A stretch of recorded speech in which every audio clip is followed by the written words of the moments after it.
di rumah duka dan dimakamkan di Bantul, Yogyakarta.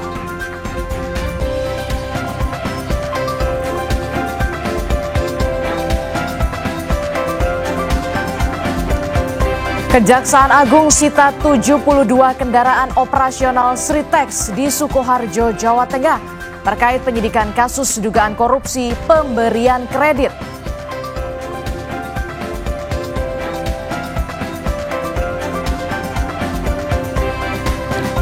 Bareskrim Polri melakukan gelar perkara khusus dalam kasus dugaan kepemilikan ijazah palsu Jokowi yang dilayangkan tim pembela ulama dan aktivis atau TPUA. Roy Suryo yang hadir sebagai ahli yang diajukan oleh TPUA mengklaim membawa bukti jika ijazah Jokowi adalah palsu. Kenapa kasus ini belum juga selesai? Padahal sebelumnya polisi sudah bilang ijazah Jokowi asli.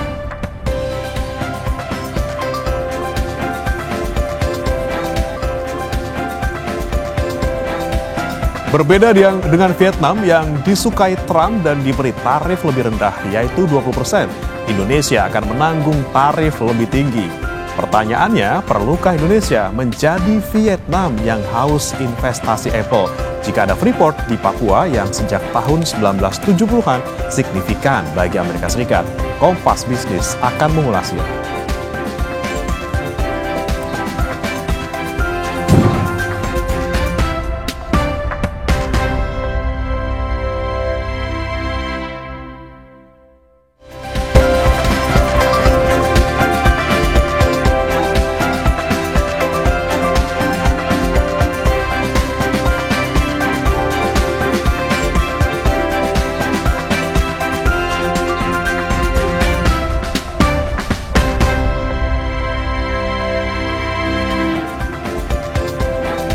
Halo, selamat pagi. Sampai Indonesia Pagi kembali hadir mengisi ruang informasi Anda, Saudara, di hari ini, hari Kamis 10 Juli 2025.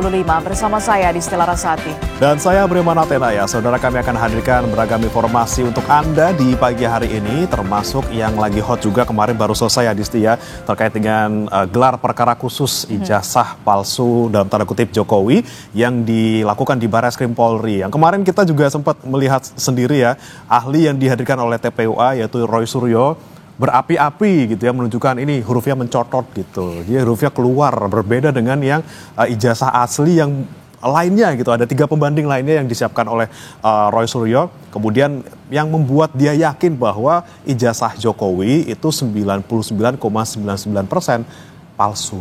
Nah, ini yang menjadi pertanyaan kita semua dengan adanya gelar perkara khusus ini, apakah nantinya akan ada perubahan atau akan menggugurkan gelar perkara yang sebelumnya kita tahu sudah dirilis oleh Bareskrim Polri terkait dengan ijazah palsu Jokowi ini dalam tanda kutip yang sudah dikatakan bahwa identik begitu ya. Nah, ini yang kemudian menjadi pertanyaan kita. Bagaimana pula nanti kasus ini akan bergulir, apakah nanti akan terus diperpanjang atau kemudian apa dampaknya setelah ada gelar perkara khusus. Tapi nanti kita juga akan membahasnya bersama dengan kuasa hukum dari Joko Widodo yang akan ke studio Orange Kompas TV untuk membahas soal ini, termasuk juga dari sisi hukumnya, dari kepolisian sendiri seperti apa nantinya.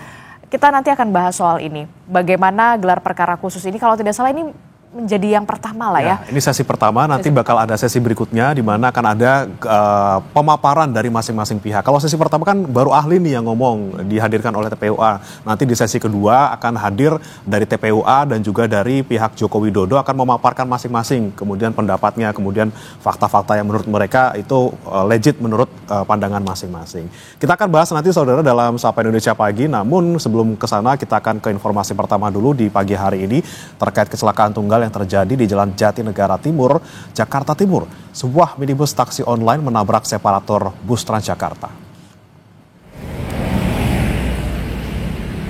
Peristiwa bermula saat sopir melintas di Jalan Jatinegara Timur yang tiba-tiba disalip sepeda motor dari lajur kanan dan langsung belok ke kiri. Menghindari tabrakan dengan pengendara sepeda motor, sopir langsung banting setir hingga menabrak beton. Dengan mengerahkan 1 unit mobil derek, minibus langsung dipindahkan dari jalan. Kasus kecelakaan kini ditangani unit Laka Lantas Jakarta Timur.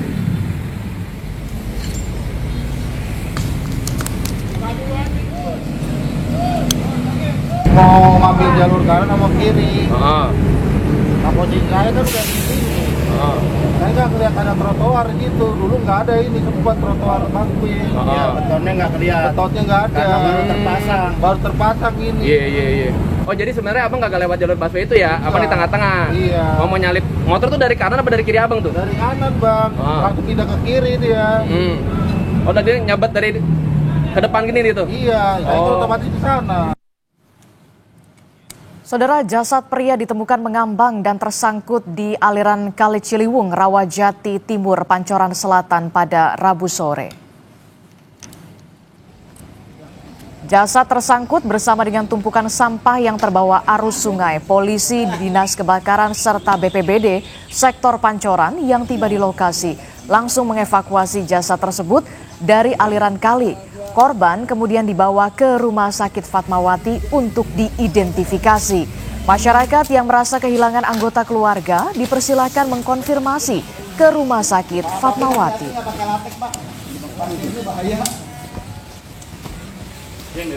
Posisi jenazah ada di tebing yang pertama, yang kedua banyak sampah-sampah yang menumpuk di tebing itu, Pak, karena dia dibelokan antar sungai gitu. Jadi kita mengambilnya itu butuh waktu lama seperti itu. Kemudian untuk peralatan juga kami lumayan kesulitan gitu karena ini ternyata korbannya sudah cukup lama. Informasi berikutnya, saudara, jenazah diplomat yang tewas di kamar kosnya di Jakarta tiba di rumah duka dan akan dimakamkan di Bantul, Yogyakarta. Sementara polisi menggelar olah TKP lanjutan kasus tewasnya korban.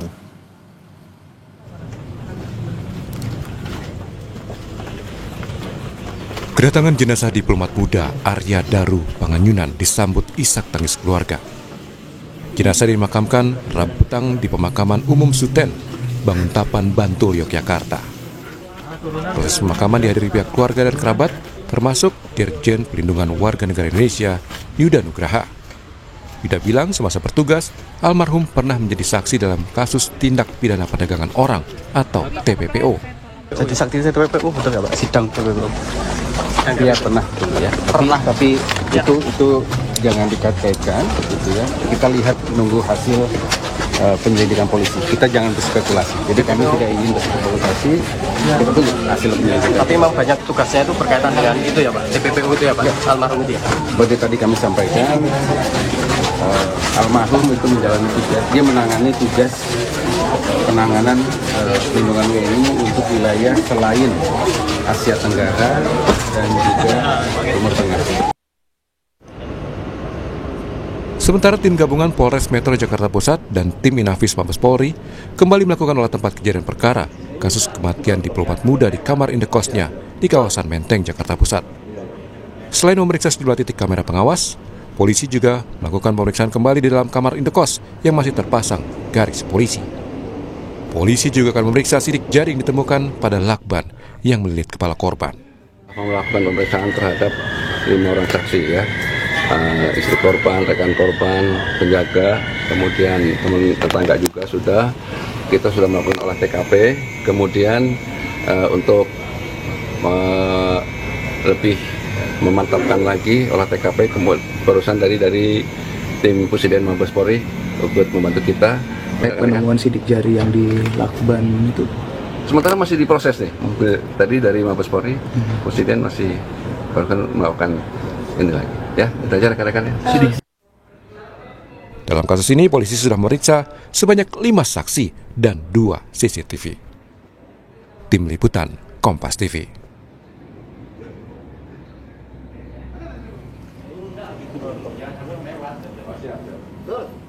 Saudara, Polda NTB memastikan 2 tersangka polisi yang terseret kasus dugaan pembunuhan Brigadir Nur Hadi ditahan di rutan Polda NTB. Tim penyidik Mabes Polri turun tangan pada kasus kematian anggota Propam Polda NTB Brigadir Nur Hadi dengan memeriksa tersangka di rutan Polda NTB. Polisi memastikan tersangka kini ditahan di Polda NTB dan diperiksa di dalam rumah tahanan. Satu sel jadi terpisah dia. Jadi tidak ini. Ya karena memang itu ketentuannya. Jadi masyarakat tidak perlu khawatir. Tidak perlu, kita pasti melaksanakan SOP-nya. Kalau masalah baju tahanan kemarin itu, ini penyidiknya, itu baru serah terima. Jadi nanti dia akan mendapatkan baju tahanan itu setelah dia masuk sel dan menempati ruang sel. Sementara Kompolnas minta kasus kematian Brigadir Muhammad Nur Hadi yang dibunuh oleh atasannya ditelusuri dengan cermat. Komisioner Kompolnas Chairul Anam mengatakan kasus ini perlu penyidikan mendalam untuk membuktikan peristiwa yang sebenarnya terjadi. Jika terbukti ada tindak pidana, maka pelaku harus dihukum seberat-beratnya. Hal ini guna memberi efek jerah dan menghindari kejadian serupa terulang. Ini memang harus dipidana seberat-beratnya. Ada dua dimensi dalam konteks pidana seberat-beratnya. Dimensi pertama adalah pelakunya adalah anggota polisi sendiri. Ya, bagaimanapun juga anggota polisi kita berharap memang tidak melakukan kejahatan karena dia tahu aturan-aturan yang mengatur tidak membolehkan kejahatan sehingga harus ada pemberatan. Yang berikutnya dimensi kedua adalah korbannya juga polisi, di mana negara melakukan investasi banyak untuk membuat sebuah anggota polisi sehingga bisa menjaga kita semua yang nggak boleh dihilangkan begitu saja nyawanya, sehingga pelakunya harus dihukum seberat-beratnya. Sebelumnya, kasus kematian Brigadir Nur Hadi mulai terungkap. Anggota Polri Polda NTB itu diduga dianiaya oleh dua atasannya. Kompol Imade Yogi Purosa Utama dan Ibda Haris Chandra, dokter forensik mengatakan, hasil otopsi menunjukkan Nur Hadi mengalami patah tulang lidah dan leher karena cekikan, luka-luka pada wajah hingga kaki dan diduga tewas karena ditenggelamkan dalam kolam. Yang detail Bapak, pisuknya cukup tebal, jadi saya tidak bisa membuka semuanya. Jadi saya ingin untuk menyampaikan garis besarnya. Saya menemukan luka lecet keruh di dahi, resapan darah atau memar di kepala bagian depan dan di kepala bagian belakang. Kemudian ada luka memar di leher. Bisa saya simpulkan adalah bahwa pada saat terjadi kekerasan di daerah leher yang bersangkutan masih hidup. Faktanya adalah ada resapan darah di sekitar fraktur. Kejanggalan kematian Brigadir Nur Hadi masih terus diselidiki. Keluarga Brigadir Nur Hadi pun meminta pelaku pembunuhan dihukum berat dan polisi transparan dalam menangani kasus. Tim Liputan Kompas TV. Saudara, Satreskrim Polres Klaten, Jawa Tengah mempercepat penyelidikan pelemparan batu terhadap kereta api Sancaka yang menyebabkan 2 penumpang terluka. Dibantu Polsuska dan petugas keamanan, polisi menyisir perlintasan kereta api yang diduga menjadi lokasi pelemparan batu, tepatnya di Desa Merbung, Kecamatan Klaten Selatan. Untuk mempercepat menemukan barang bukti dan pelaku pelemparan batu, Polres Klaten berkoordinasi dengan KAI, khususnya Daob 6 Yogyakarta. Dari penyisiran ini, polisi diharapkan dapat menemukan barang bukti dan segera menangkap pelaku pelemparan batu.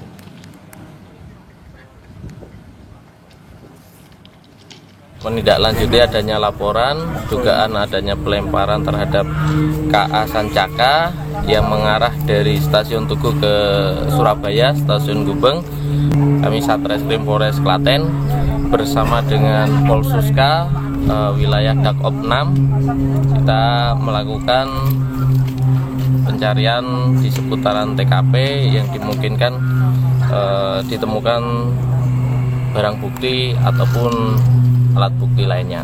Saat ini belum kami dapatkan satu apapun, namun kami masih proses pencarian. Sebelumnya 2 penumpang kereta api terluka setelah sebuah batu menghantam dan memecahkan kaca kereta api eksekutif Sancaka, jurusan Yogyakarta-Surabaya. Dalam video yang beredar di media sosial, batu yang memecahkan kaca kereta sempat terekam seorang penumpang. Peristiwa terjadi di kereta api Sancaka pada Minggu malam 6 Juli lalu.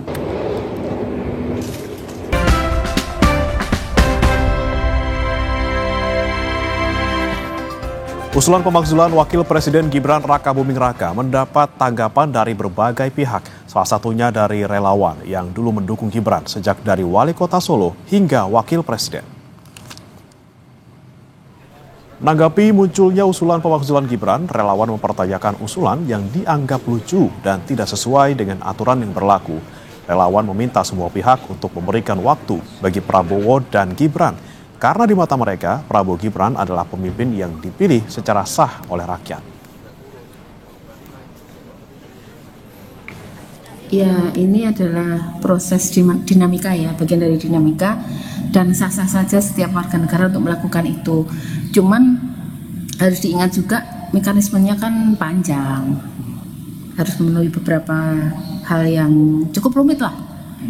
Dan ya kalau saya pribadi ya melihatnya mungkin beliau-beliau yang mengajukan itu kan baru purna tugas, jadi baru memulai babak baru untuk bisa masuk ke dunia politik.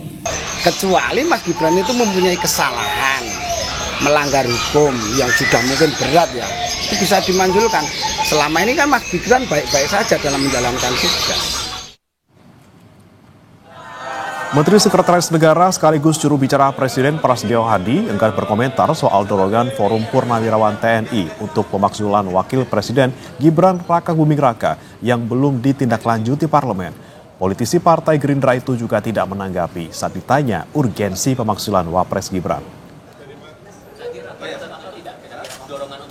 Kan sudah 1 bulan suratnya disampaikan kepada DPR dan MPR. Menurut Anda mewakili eksekutif masih perlu mendesak dan relevan tidak dorongan dari Forum Purnawirawan TNI untuk memasukkan Mas Gibran dari kursi Wakil Presiden? Aduh, saya tanya ke DPR itu kita nggak tahu kalau gitu. Tapi dorongannya masuk akal tidak? Dorongan untuk pemakzulan. Ayo, thank you. Sudah tahu lah jawabannya. Saudara Wakil Presiden Gibran Rakabuming Raka bilang siap berkantor di Papua. Katanya sebagai pembantu presiden, ia siap ditempatkan dimanapun. Menurut dia, berkantor di Papua untuk mengurusi percepatan pembangunan bukanlah hal baru karena sudah pernah dilakukan di masa kepemimpinan sebelumnya. Gibran juga bilang sebelum keputusan presiden keluar pun, ia selalu siap berkantor di mana saja, baik Papua, Jakarta maupun ibu kota Nusantara. Bisa berkantor di mana saja, bisa di Jakarta, di Kebun Sirih, bisa di IKN kalau Desember nanti sudah jadi, bisa di Papua, bisa juga di Klaten, di Jawa Tengah. Ini kita dimanapun kita jadikan kantor. Misalnya kepresnya belum keluar pun saya juga siap kapanpun, karena apapun itu tim dari Setwapres juga sudah sering saya tugaskan untuk misalnya ke Sorong, ke Merauke untuk mengirim alat-alat sekolah, mengirim laptop, mengecek kesiapan NPG. Jadi nanti tinggal atur waktu aja. Menteri Sekretaris Negara Prasetyo Hadi membantah Presiden Prabowo Subianto memerintahkan Wakil Presiden Gibran Rakabuming Raka untuk menangani persoalan Papua hingga berkantor di sana. Prasetyo menjelaskan sesuai dengan Undang-Undang Otonomi Khusus Papua, Wakil Presiden sudah mendapat tugas menangani percepatan pembangunan Papua. Ia menegaskan dengan kebijakan itu tidak berarti Wapres akan berkantor di Papua.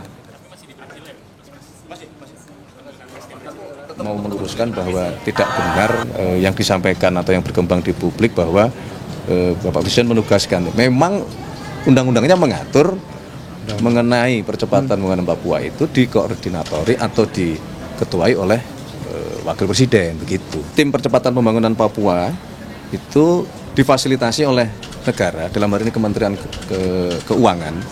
Ada kantor KPKN di Jayapura yang itu memang dipakai nantinya untuk operasional kantor tim percepatan ini. Jadi bukan berarti Bapak Wakil Presiden akan berkantor di Papua.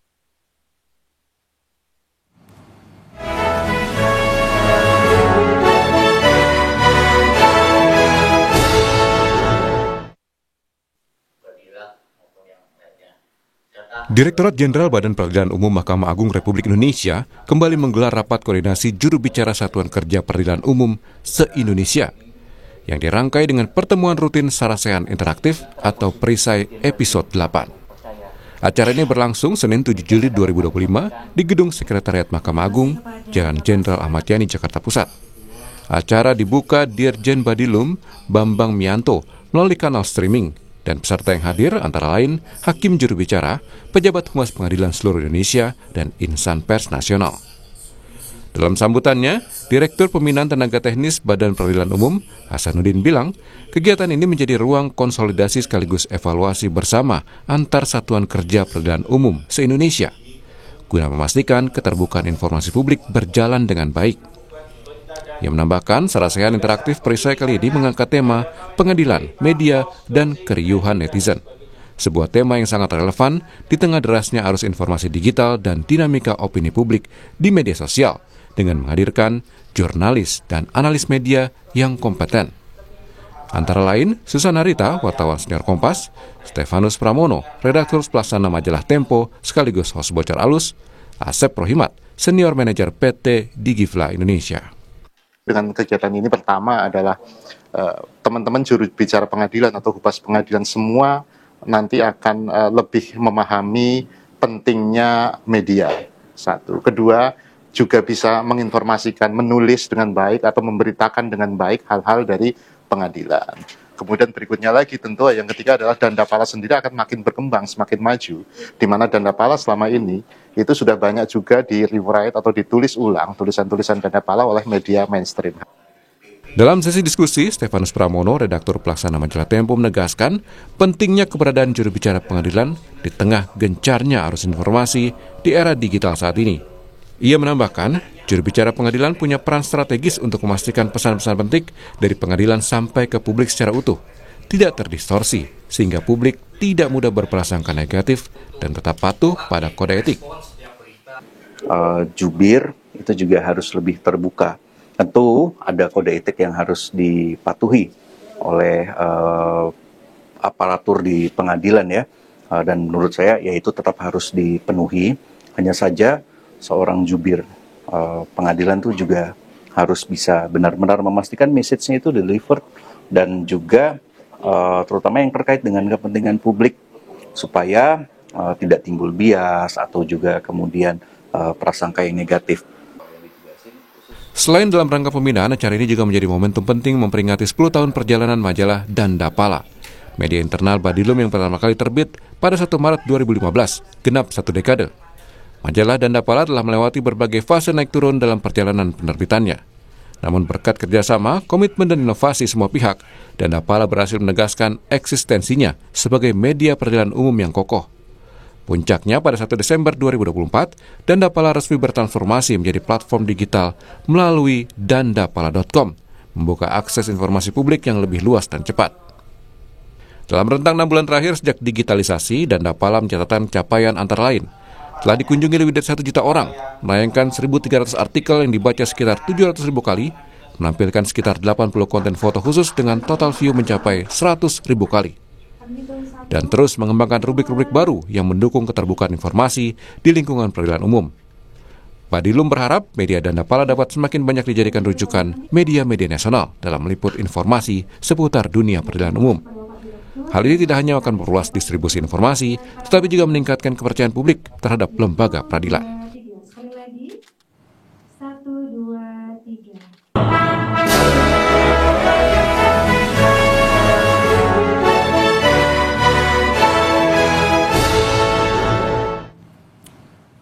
Bareskrim Polri melakukan gelar perkara khusus dalam kasus dugaan kepemilikan ijazah palsu Jokowi yang dilayangkan Tim Pembela Ulama dan Aktivis atau TPUA. Roy Suryo yang hadir sebagai ahli yang diajukan oleh TPUA mengklaim membawa bukti jika ijazah Jokowi adalah palsu. Mengapa kasus ini belum juga selesai?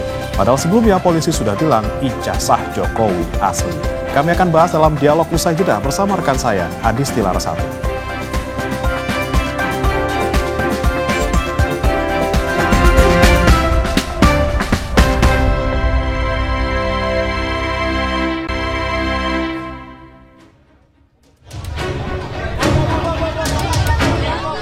Bareskrim Polri Rabu 9 Juli 2025 menggelar gelar perkara khusus dalam kasus dugaan kepemilikan ijazah palsu Jokowi yang dilayangkan Tim Pembela Ulama dan Aktivis TPUA.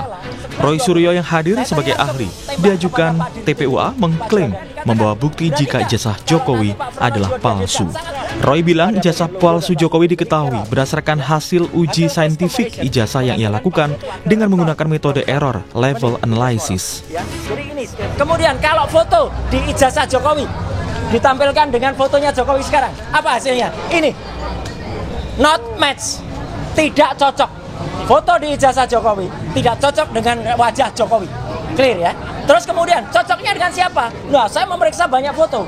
Akhirnya masuklah foto seseorang namanya Dumatno Budi Utomo. Ini ada logo. Ijazah nomor 1117 Sri Murtiningsih, huruf A-nya masuk. Ijazah milik 1115 Pronojiwo, huruf A-nya juga masuk. Saya yang kepotong, ijazahnya milik Heri Mulyono, huruf A-nya juga masuk. Ijazah milik Joko Widodo 1120, huruf A-nya dalam bahasa Jawa mecotot. Mecotot itu artinya keluar. Jadi tidak identik. Menanggapi klaim Roy Suryo, kuasa hukum Jokowi Yakub Hasibuan menyatakan keaslian ijazah Jokowi harusnya tidak perlu dipersoalkan lagi karena Puslap 4 sudah menyimpulkan ijazah Jokowi adalah asli. Selain itu pihaknya pun sangat yakin jika hasil analisis Roy Suryo tidaklah valid. Yakub menegaskan pihaknya tidak akan menunjukkan ijazah asli Jokowi kepada tim Roy Suryo CS. Dan mengkonfirmasi bahwa penyelidikan yang dilakukan oleh Barreskrim Polri itu sudah sesuai dengan SOP yang seharusnya. Jadi case close. Kita tidak melihat lagi ada chance bahwa mereka karena gini, tadi mereka tidak berhasil untuk menunjukkan di mana cacatnya penyelidikan Barreskrim. Mereka juga tidak berhasil untuk memberikan novum bukti baru. UGM yang mengeluarkan sudah mengatakan ini asli. KPU yang memverifikasi sudah mengatakan ini asli. Mereka lapor ke polisi. Polisi juga sudah bilang ini asli, identik. Tidak ada dugaan tindak pidana. Sekarang mereka minta lagi gelar. Gelar perkara khusus soal kasus ijazah Jokowi ini menuai polemik dan sempat dikritik tim Jokowi yang menilai gelar khusus tidak diatur dalam tahap penyelidikan. Sebelumnya, polisi mengaku sudah selesai melakukan penyelidikan atas kasus ijazah Jokowi yang dilaporkan TPUA. Hasilnya, polisi menilai ijazah Jokowi di SMAN 6 Solo dan Fakultas Kehutanan UGM asli. Polisi tidak menemukan unsur pidana dalam kasus itu dan penyelidikan dihentikan. Hasil ini diketahui setelah penyidik memeriksa 39 saksi dari Fakultas Kehutanan UGM dan teman Jokowi selama menempuh studi. Selain itu, polisi juga sudah melakukan uji laboratorium forensik. Tim Liputan, Kompas TV. Saudara, polisi menggelar perkara khusus kasus dugaan ijazah palsu Jokowi. Hal ini sempat dikritik tim kuasa hukum Jokowi yang menilai gelar perkara khusus tidak diatur dalam tahap penyelidikan. Di sisi lain, sebelumnya polisi juga sudah mengklaim ijazah Jokowi asli. Lalu seberapa urgenkah gelar perkara khusus Jokowi ini dilakukan? Dan apakah gelar perkara khusus menjamin gaduh ijazah Jokowi ini akan berakhir? Pagi ini kita akan bahas dengan sejumlah narasumber. Di antaranya sudah hadir ke studio, sudah ada kuasa hukum dari Joko Widodo, sudah ada Pak Rifai Kusumanegara. Selamat pagi, Assalamualaikum. Pagi Mbak, pagi semua. Kemudian melalui sambungan daring, sudah bergabung bersama kami sejumlah narasumber. Ada Pak Azam Khan selaku Sekjen Tim Pembela Ulama dan Aktivis TPUA. Kemudian juga ada Kabar Reskrim Polri periode 2008-2009. Waalaikumsalam warahmatullahi wabarakatuh. Kemudian ada Komjen Purnawirawan Pak Susno Duaji. Selamat pagi Bapak-Bapak, Assalamualaikum. Wassalamualaikum, selamat pagi. Iya, kita sudah melihat bagaimana gelar perkara khusus yang sudah dilakukan oleh Barreskrim Polri terkait dengan kasus ijazah Jokowi ini. Saya akan ke Pak Rifai dulu yang ada di studio. Pak Rifai, Anda menilai ini tidak ada nih di aturan hukum dan segala macam soal gelar perkara khusus. Puaskah Anda gelar perkara khusus kemarin? Ya, memang pada awalnya kenapa kami juga melihat belum ada urgensi untuk gelar perkara khusus, karena kami melihat ini hanya cara daripada teman-teman pelapor untuk mengulur-ngulur. Dan tidak ada urgensinya? Tidak ada urgensi. Dan betul, kami kemarin sudah mengikuti gelar, ada dua kesimpulan yang kami lihat adalah pertama, tidak ada pelanggaran yang dilakukan oleh penyidik Dirpidum dalam menyelesaikan penyelidikan kasus ijazah ini. Kedua, tidak ada satu bukti baru yang ditunjukkan oleh mereka yang bisa membantahkan atau dibukanya kembali penyelidikan. Jadi sesuai dugaan kami di awal, ya, bahwa dibukanya gelar perkara khusus hanya sekedar mengulur-ngulur saja, tidak ada sesuatu yang penting yang disampaikan gitu. Dan kemarin juga ada satu hal yang menarik, ya. Memang mereka memunculkan ada 3 ahli yang selama ini sering di sosial media, ya, Bang Roy, Bang Rismon, sama Dr. Tifa, dan seperti biasalah menjelaskan hasil kajian digitalnya. Sementara kami juga mengajukan ahli, Komisi Pakar dari Asosiasi Digital Forensik Indonesia, yang menjelaskan bahwa barang analog tidak bisa diuji secara digital. Ya. Barang fisik tidak mungkin diuji secara fotografi. Sebagai contoh begini, jadi uang palsu dah. Kalau kita ada uang palsu ya mengujinya adalah yang kita cek uang palsunya. Secara fisik. Fisiknya langsung, kertasnya, benang pengamannya, bukan uang palsu difoto, lalu foto ini dikaji ke sana ke sini ya. Jadi boleh dibilang dan ini dijelaskan oleh pakarnya. Jadi boleh dibilang apa yang selama ditayangkan oleh mereka ini ya sesat, ya, tidak bisa dipertanggungjawabkan secara keilmuan mereka. Dan beliau ini mewakili Asosiasi Digital Forensik Indonesia, jadi tidak main-main yang kami ajukan itu. Oke, Pak Azam, bagaimana respon Anda kalau kemudian dari tim kuasa hukum Jokowi mengatakan tidak ada urgensinya sebenarnya gelar perkara khusus ini dan hanya mengulur-ngulur waktu, tidak ada juga bukti-bukti baru yang bisa kemudian menjadi fakta baru begitu ya. Nah, Pak Azam, meresponnya seperti apa, Pak Azam? Jadi gini, kalau bicara tidak ada urgensinya, Perkap itu kan mengatur 6/2019 itu ada pasal 31 dan 33 bahwa gelar perkara itu ada yang biasa, ada yang khusus. Tak kala sudah viral begini, maka gelar perkara khusus itu butuh ya harus diketahui oleh pihak dari pengadu dan pihak dari tradu ya dalam hal ini. Kenapa saya katakan itu? Karena itu pentingnya selama 6 bulan lebih mulai tanggal 9 Desember sampai sekarang ini yang saya katakan equality before the law itu pincang sekali, sangat pincang sekali. Kenapa? Karena memang yang laporan Prof. Egy 6 bulan lebih itu tidak dinaik-naikkan, tetapi yang di posisi Pak Jokowi apalagi orang-orangnya tahu-tahu naik yang begitu cepat sekali. Nah ini yang harus dipahami dulu.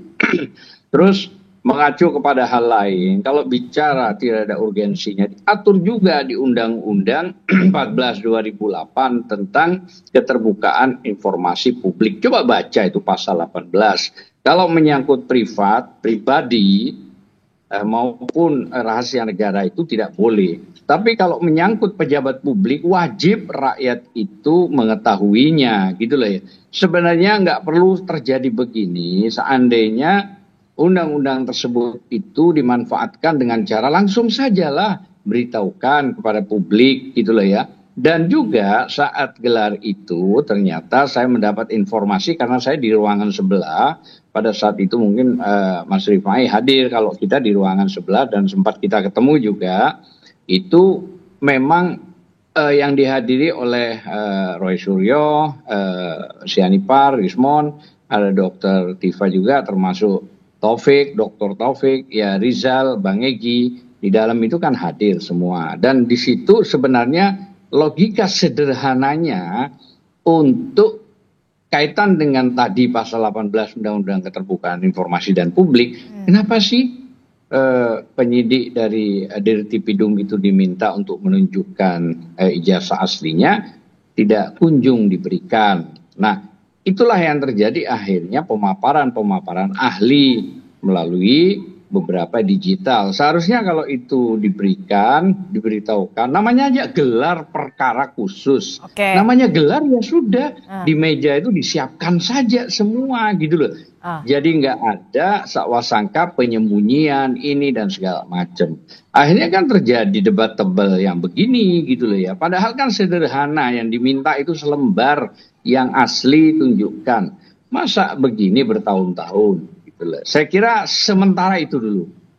Oke, jadi ini landasannya adalah untuk keterbukaan informasi publik begitu ya. Ini karena menyangkut dari pejabat publik begitu ya, Pak Azam ya. Nah, Anda melihatnya gimana, Pak Rifai? Kalau ini menyangkut pejabat publik, sudah supaya tidak debatable lagi, tidak berlarut-larut lagi, tunjukkan saja ini ijazahnya, kemudian selesai. Bagaimana Anda merespon? Oke, jadi kalau bicara landasan hukum, kami juga memiliki landasan hukum kenapa ini tidak ditunjukkan. Ini bicara hukum dulu ya. Pasal 17 dan 19 dari Undang-Undang Keterbukaan Informasi Publik dan termasuk Undang-Undang Perlindungan Data Pribadi. Karena ini masuk dalam kategori hasil evaluasi intelektualitas. Ya, yang memang itu masuk dalam data pribadi yang dilindungi. Tapi terlepas dari itu sebenarnya kalau bagi kami, ya Pak Jokowi, kita sih tidak ada masalah gitu ya. Pernah ingat nggak kemarin ada beberapa wartawan di Solo ditunjukin langsung sama beliau, segitu banyak wartawan, nggak ada masalah gitu. Diminta penegak hukum, polisi kita berikan, diminta hakim kita berikan gitu ya. memang kami melihat permintaan ini tidak beretikat baik, itu persoalannya gitu ya. Pertama seolah-olah seperti kayak merendahkan gitu ya. Ada lagi kemarin salah satu pembahasan. Setelah ini kami juga ingin menguji ijazah SMA, SMP, SD. Dinyatakan di TPU. Saya bilang ini main-main atau apa gitu loh. Jadi pengen sekali itu melihat Pak Jokowi memberikan ijazah SD-nya, SMP-nya. Ini kan apa gitu, kayak mempermainkan gitu ya. Itu ada di dalam rapat, didengar semua. Kemarin itu gelar didengar langsung, dihadiri juga oleh Komisi 3 DPR, Ombudsman, Kompolnas, Komnas HAM, Itwasum dan Propam ya. Jadi banyak juga pihak ketiga mendengar langsung ya. Jadi karena itu saya bilang, dan saya juga kemarin men-challenge, kalau saya tunjukkan apakah ada yang menjamin ini berhenti? Semua hening Pak, nggak ada yang berkomentar, diam semua. Saya tanya langsung, saya ulang lagi pertanyaan itu, diam semua. Jadi saya lihat hanya sekedar, ya mohon maaf ya dalam kacamata mempermainkan, bukan mencari kebenaran. Apalagi kami lihat waktu UGM juga menggelar dengan semua alumninya menunjukkan ijazah, ini nggak selesai, dikejar, dicari terus gitu. Sebagai contoh, sekarang kan mereka mempersoalkan hasil puslapor. Loh, kenapa selama ini lapor ke Mabes Polri? Semua orang tahu pada saat ke Mabes Polri pasti laboratoriumnya adalah puslapor ya. Sekalipun saya juga melihat puslapor itu sangat profesional. Sudah berdiri sejak tahun 54, dia terakreditasikan tiap tahun semua diuji kembali gitu ya. Jadi pada saat hasilnya tidak sesuai keinginan mereka, diserang juga gitu loh. Apa pertanyaannya, kalau menguji keaslian harus dicek sama Roy Suryo semua kepasuan di Indonesia ini ya. Kan jadi seperti itu gitu.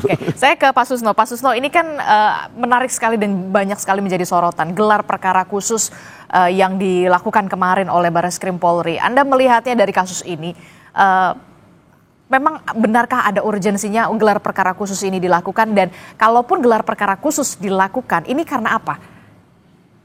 Baik, kita dari gelar perkara khusus ya. Memang ini sudah benar gitu. Mengapa benar? Karena perkara ini sudah menarik perhatian masyarakat Indonesia ya, sebagian besar gitu, udah ratusan juta. Kemudian menyangkut figur yang sangat khusus gitu, karena beliau salah satu di antara yang terkait masalah ini adalah mantan Presiden Republik Indonesia yang ketujuh ya kalau nggak salah. Ya, nah ini kan harus khusus, makanya menghadirkan pihak-pihak tertentu gitu. Selain pelapor dan terlapor, juga menghadirkan senior-senior dari Bareskrim dan jabatnya Irwasum, Propam, kemudian melahirkan juga dari pengawas Polri, Kompolnas, Komisi 3 dan Komnas HAM dan sebagainya, pihak ketiga.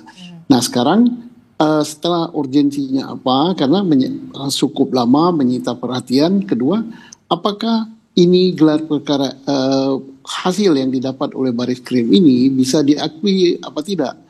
Ya kita tidak ada lagi lembaga yang melakukan penyelidikan tindak pidana umum selain daripada Polri ya untuk kasus seperti ini.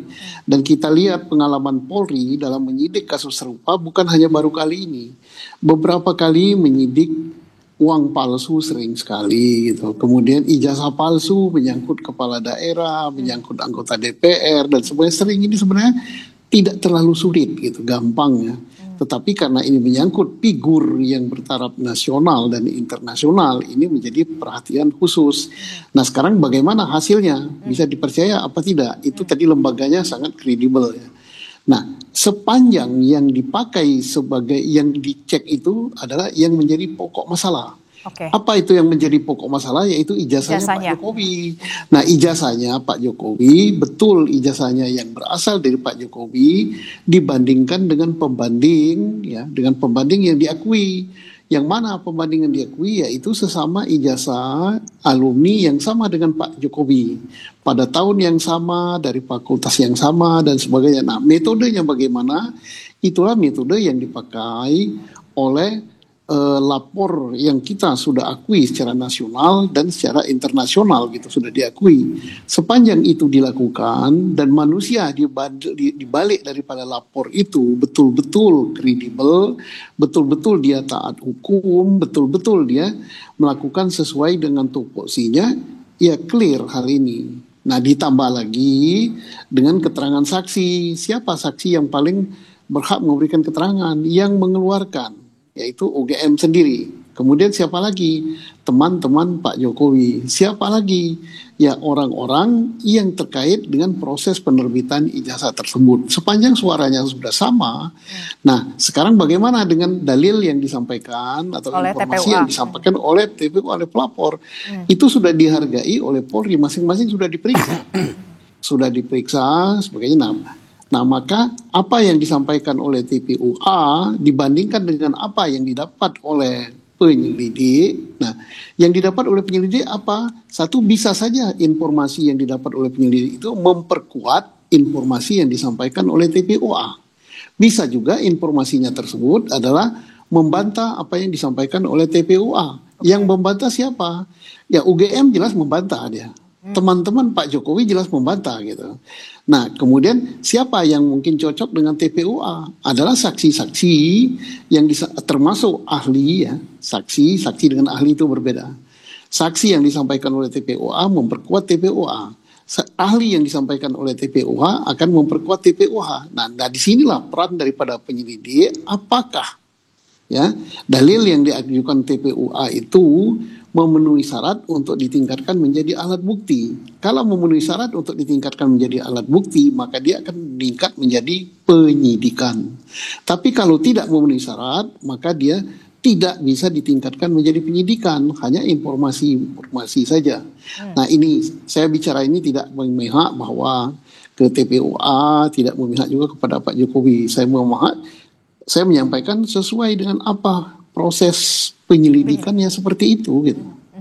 Nah, setelah kemarin gelar perkara khusus sudah dilakukan, dihadirkan baik dari pihak Pak Jokowi, kemudian dari TPUA, bahkan disebutkan ada Propam, kemudian ada pengawas penyidik juga, begitu Itwasum juga hadir di sana. Nah, kita juga publik ingin tahu, setelah kemarin gelar perkara khusus sudah dilakukan, tahapan selanjutnya Pak Susno ini akan seperti apa? Apakah nanti akan ada pemaparan lagi di hari berikutnya atau seperti apa tahapannya nanti? Atau kemudian sudah selesai ini masuk ke ranahnya penyelidikan lagi, kemudian nanti akan dirilis lagi oleh Barreskrim atau seperti apa?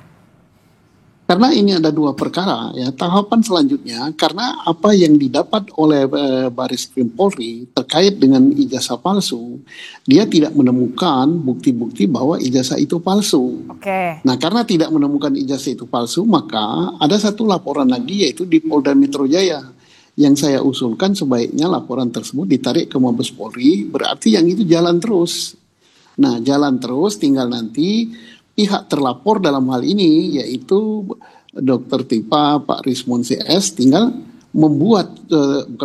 tinggal mengajukan bukti-bukti bahwa apa yang disangkakan kepada mereka yaitu pencemaran nama baik dan melanggar Undang-Undang ITE itu tidak terbukti. Nah, sepanjang mereka tidak bisa membuktikan bahwa apa yang dilaporkan oleh Pak Jokowi itu tidak terbukti, maka perkara yang itu jalan terus gitu menjadi penyidikan nantinya kalau cukup buktinya. Ya. Oke, gimana Pak Azam? Ini dari yang pelapor Pak Jokowi di Polda Metro Jaya, begitu ya, seharusnya kemudian TPUA bisa membuktikan soal ijazah palsu ini dan segala macam. Jangan sampai kemudian ada pencemaran nama baik di sana, Undang-Undang ITE di sana. Bagaimana Pak Azam? Iya, kan tadi mengacu pada gelar perkara khusus, memang Pak Jokowi dan pihak dari UGM kan tidak hadir. Dan setelah itu ada fakta lain, yaitu tidak ditunjukkan langsung di gelar perkara, namanya aja gelar perkara gitu loh ya. Kalau tadi Mas Rifai mengatakan sudah pernah di wartawan, nah, kalau wartawan mau menunjukkan kenapa di saat paling urgent yaitu gelar perkara khusus itu tidak ditunjukkan, itu kan lebih bagus, lebih fair gitu loh ya kepada orang langsung. Kalau wartawan yang ditunjukkan hadir tanpa pakai HP dan segala macam itu waktu mungkin undangan di tempat Solo atau di rumah Pak Jokowi itu kan ya bisa saja itu tanda kutip pengkondisian, ya bisa saja itu semua terjadi atau sebaliknya tidak. Namun yang paling penting kalau kita bicara ke Polda tadi sempat dijelaskan oleh juga Pak Susno, jadi konteksnya itu begini sebenarnya gitu loh ya. Di Polda itu kan laporan pencemaran nama baik dan fitnah. Jadi ini kan ditarik-tarik pada pasal penyelundupan 32, 35 itu yang tidak masuk di akal sebenarnya. Apalagi ditambah lagi 4 atau 5 Polres itu yang ditarik ke mana namanya Polda. Nah, mereka ini yang melaporkan kan urgensinya itu tidak memenuhi syarat legal standing. Padahal ini kan masalah delik aduan absolut ya. Yang faktanya itu jelas di situ bahwa orang yang menjadi korban langsung yang bisa, apalagi juga ada putusan MK soal itu gitu loh ya.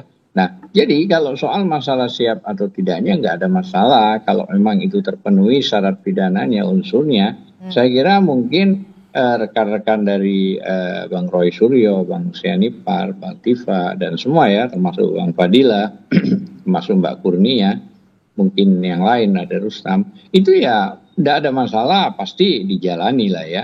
Tapi yang jelas prinsipnya jangan sampai terkesan di dunia ini ada seorang mantan presiden yang sengaja mau menjebloskan rakyatnya dengan cara-cara begitu.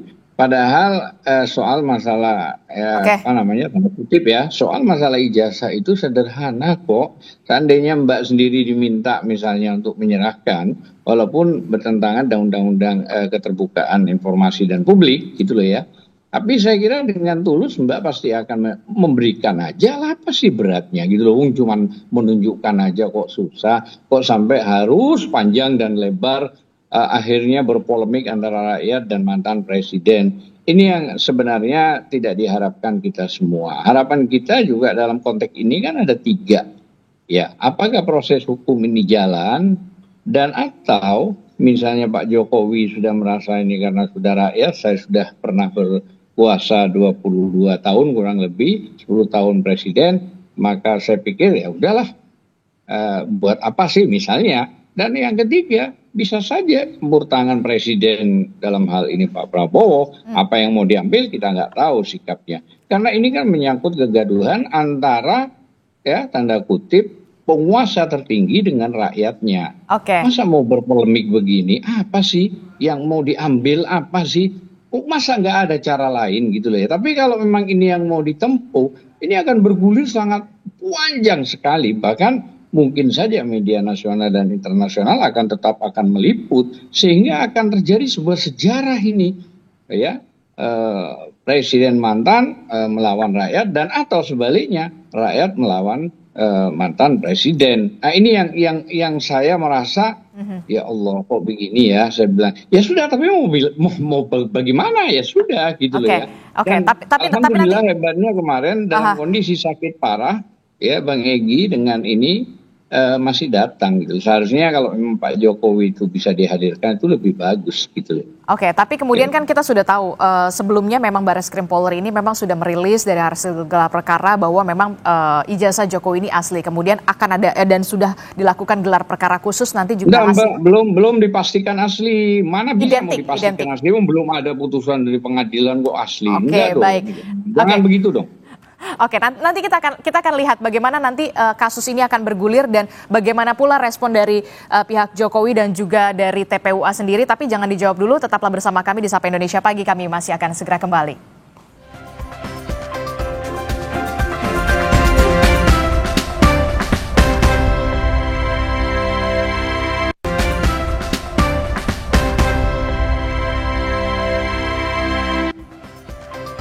Terima kasih Anda masih bersama kami dalam Sapa Indonesia Pagi. Saudara, kita masih membahas soal bagaimana polemik ijazah yang kita tahu kemarin Bareskrim Polri sudah melakukan gelar perkara khusus terkait dengan kasus ijazah Jokowi ini. Kami masih bersama dengan kuasa hukum dari Joko Widodo, Pak Fai di studio, kemudian ada Pak Azam kan dari Sekjen TPUA dan juga ada Pak Susno Duaji. Saya ke Pak Fai dulu. Pak Fai, sebelum saya bertanya tadi pertanyaan dari Pak Azam begitu ya, kenapa nggak ditunjukkan saja secara gamblang supaya ini tidak terus bergulir dan berpolemik begitu. Tapi sebelum sampai ke situ, saya ingin tahu dulu, sebenarnya kemarin suasananya itu seperti apa? Mekanismenya dalam gelar perkara khusus itu seperti apa? Tadi Anda sudah menyebutkan, sudah ada dari ahli dari Pak Jokowi, dari TPUA, kemudian bahkan ada Propam, ada Itwasum juga di sana. Ada UGM juga di sana. Suasananya konfrontir atau kemudian pemeriksaannya bertahap? Jadi sebelum ke situ saya mau jawab dulu tadi. Pak Jokowi bukannya tidak mau menunjukkan, bahkan menyerahkan ijazah itu ke polisi untuk dilakukan uji lapor.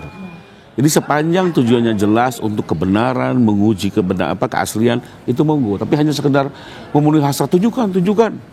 Bahkan harus Pak Jokowi sendiri yang menunjukkan, itu kan seperti apa ya, mohon maaf, kayak anak kecil gitu loh ya. Nah, kembali ke situasi kemarin itu jadi gini, penyelenggara gelar adalah Biro Wasidik.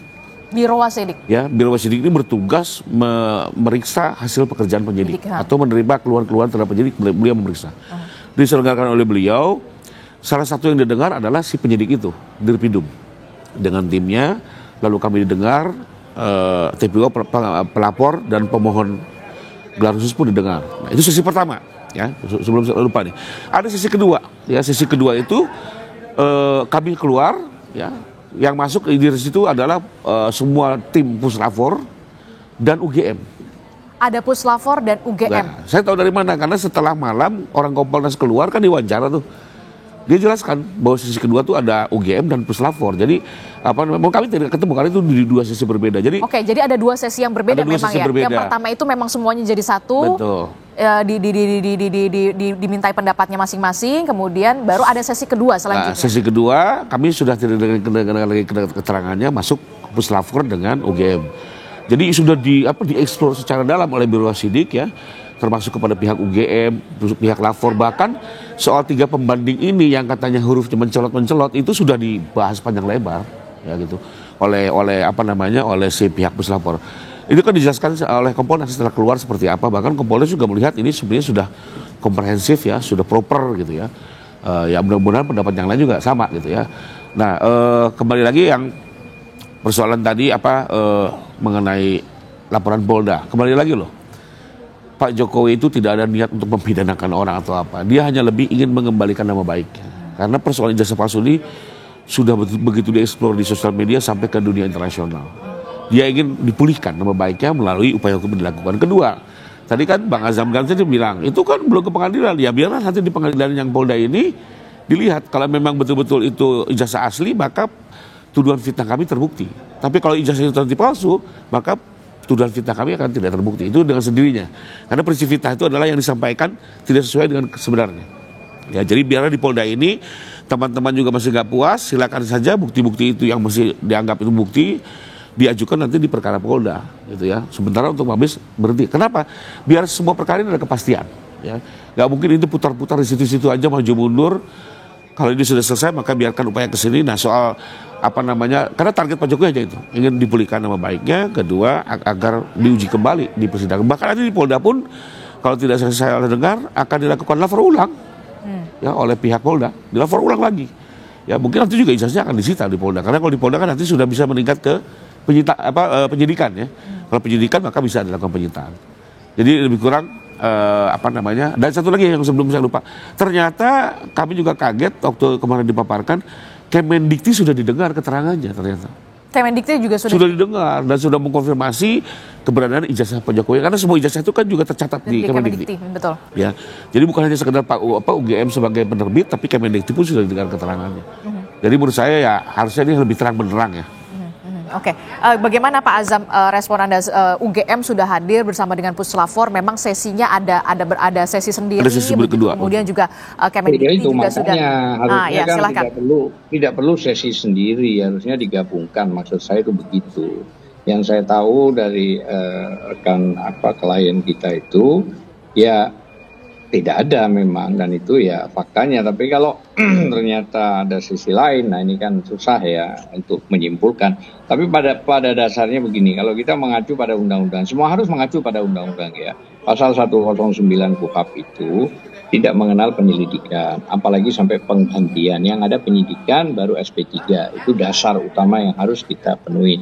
Dan kenapa saya tadi menyinggung pasal 18 Undang-Undang 14 2008 keterbukaan informasi dan publik itu, karena masih Pak Jokowi ini pejabat negara. Loh, kenapa kok bisa di pejabat negara? Karena kan ada Kepres 30 bulan 2 kalau nggak keliru tahun 2025, dia dianggap menjadi dewas, ya, Danatara yang cukup besar dan fantastik itu mungkin saja gajinya besar, mungkin saja itu kan dari uang rakyat negara gitu loh ya, maka dia tetap menjadi pejabat negara. Seharusnya kalau mengacu pada putusan 105 MK itu ya, korporasi termasuk pejabat negara, pemerintah maupun kelompok masyarakat itu boleh dikritik. Maknanya kan ngapain harus mau melaporkan, sudah dapat jabatan, sudah dapat hak dari rakyat. Terus ada yang paling penting saya sampaikan juga bahwa kita akan memberi kesimpulan dari Bang Roy dan kawan-kawan bahwa ada beberapa kesimpulan yang juga disampaikan ke Karwasidik kalau nggak keliru itu. Adanya hasil uji ELA ya, error level analysis itu tentang ijazah Jokowi menunjukkan error pada bagian logo dan foto ya. Nah, itu yang kedua itu adalah hasil face ya. Corporation menghasilkan pas foto di ijazah Jokowi itu no match, tidak cocok dengan foto seseorang yang namanya Pak Jokowi. Terus yang ketiga itu adalah ijazah pembanding nomor 115, 1116, 1117 terhadap 1120 miliknya Pak Jokowi itu berbeda jauh gitu loh, baik dari A dan segala macam. Itu sudah dijelaskan sih waktu itu di dalam gelar perkara oleh Roy Suryo gitu lah, tidak identik lah ya. Terus setelah itu juga itu sama ya tahun dan bulannya yang dikeluarkan, yang tadi 1115, 1116, 1117 dan 1120 yang Pak Jokowi itu ya. Termasuk juga penulisan tentang Dr. Insinyur Ahmad Sumitro itu, bukan Sumitro ya, Sumitro itu baru dapat gelar profesor itu di tahun 1986, bukan 85 itu ya, dan itu sudah dicek semuanya. Tapi di ijazah Pak Jokowi kan ditulis 85 itu adalah Profesor Dr. Insinyur Ahmad Sumitro, seharusnya Sumitro, dan itu penjelasan anak kandungnya sendiri ya, termasuk tanda tangannya juga ya. Dan tidak ada lembar pengujian skripsi, artinya cacat administrasi lulus. Nah itu penting kita sampaikan. Kenapa? Karena masalahnya ini itu bagian dari yang ada. Dan setelah itu kami berharap memang ada lapor ini harus independen memang, tidak di bawah naungan apapun di penegak hukum. Karena apa? Ada kekhawatiran mesinnya benar, nanti tanda kutip mohon maaf pelaksananya, karena mungkin ada tanda kutip lah dan seterusnya. Nah ini penting juga kita sampaikan. Saya kira itu. Oke. Jadi tadi Anda menceritakan soal detail error level analysis begitu ya. Error level analysis, ELA. ELA tadi yang tadi Anda sebutkan. Nah itu disampaikan pada saat gelar perkara khusus dan disaksikan oleh semua pihak.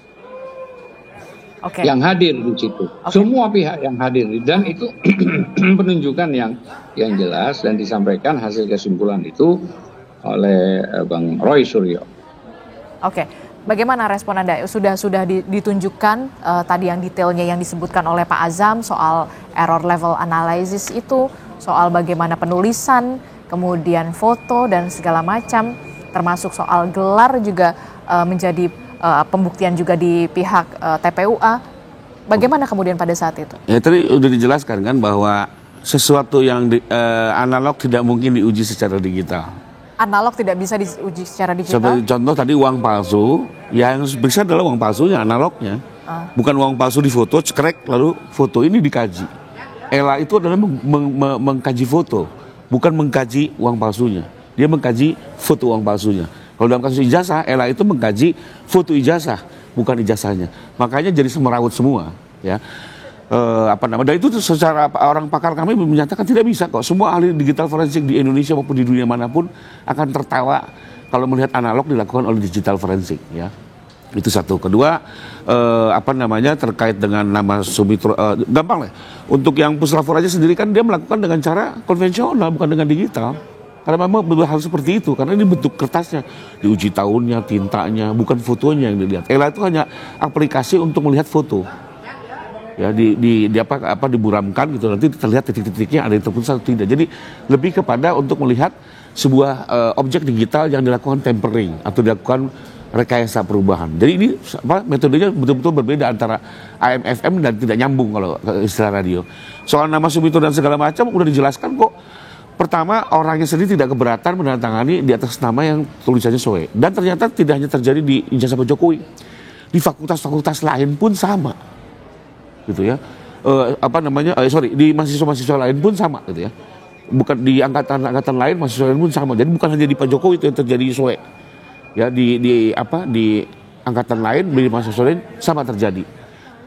Ada semacam penggunaan Soe itu. Jadi ini mungkin lebih kepada typo. Kedua, yang bersangkutan tidak keberatan tanda tangan di atas nama Soe Mitolo itu. Jadi kenapa sekarang kok kita pihak luar mempersoalkan itu gitu. Jadi kembali lagi sebenarnya keluhan-keluhan itu tidak signifikan, tidak bisa mematahkan bukti yang bersifat direct evidence. Karena itu kemarin kan silakan aja menjelaskan semua. Nanti kan ada semua akan menilai dari peserta gelar ya. Ada Komisi 3, ada Ombudsman, Kompolnas akan melihat dan nanti mereka akan menyimpulkan apakah memang apa yang dilakukan Bareskrim sudah cukup dan tetap atau perlu tetap dilanjutkan penyelidikan. Tapi kalau kami sih melihat kemarin tidak ada sesuatu yang cukup menarik ya, atau menjadi sebuah alasan untuk bisa lanjut. Oke. Jadi sebenarnya yang dipersoalkan sudah dijelaskan semua gitu. Ada 3 nomor ijazah itu tadi bahkan kemarin saya dengar dari Kompolnas yang menjelaskan. Dikejar ke pihak Puslapor, ditanyakan, ternyata Puslapor sudah semua keluhan itu sudah dijawab oleh Puslapor. Oke, baik. Saya ke Pak Susno. Itu makanya pentingnya disampaikan secara fisik supaya tidak ada sakwa sangka. Oke, baik. Saya ke Pak Susno dulu ya, Pak Azam ya. Pak Susno terakhir, Pak Susno. Nanti setelah gelar perkara khusus ini, apakah juga akan ada keterangan juga yang akan diberikan oleh kepolisian seperti pada saat waktu itu? Polisi juga melakukan keterangan juga kepada media untuk menjelaskan bahwa ijazah Jokowi ini sudah dibanding dengan beberapa ijazah lainnya dan segala macam secara detail. Apakah setelah gelar perkara khusus ini treatment semacam yang lalu juga akan dilakukan oleh kepolisian? Pak Susno. Saya kira gelar perkara khusus sudah sangat terbuka dan sudah dipublikasi ya. Tentang apakah akan ada penjelasan lagi itu tergantung ya. Nah sekarang kita berbicara masalah yang diadakan pemeriksaan laborat ya. Kemudian Polri sudah memeriksa ijazah yang dipegang Pak Jokowi dibandingkan dengan ijazah teman-temannya satu angkatan dan mendapat penjelasan dari para saksi. Oke, sudah jalan. Apakah adil hal ini? Nah, hal-hal keadilan dari pihak pelapor pun harus dia dengar. Nah, tadi pelapor mengatakan mendapatkan hasil pemeriksaan. Persoalannya yang diperiksa oleh pelapor itu apakah ijazah yang dipegang Pak Jokowi dibandingkan dengan ijazah teman-temannya, atau yang diambil oleh pelapor yang katanya keterangan ahli itu berasal dari foto ijazah Pak Jokowi yang beredar di media sosial dibandingkan dengan foto teman-temannya yang juga beredar di media sosial. Nah kalau itu kan berarti nggak match kan. Satunya Polri membandingkan ijazah yang dipegang Pak Jokowi dengan ijazah yang dipegang teman-teman seangkatan.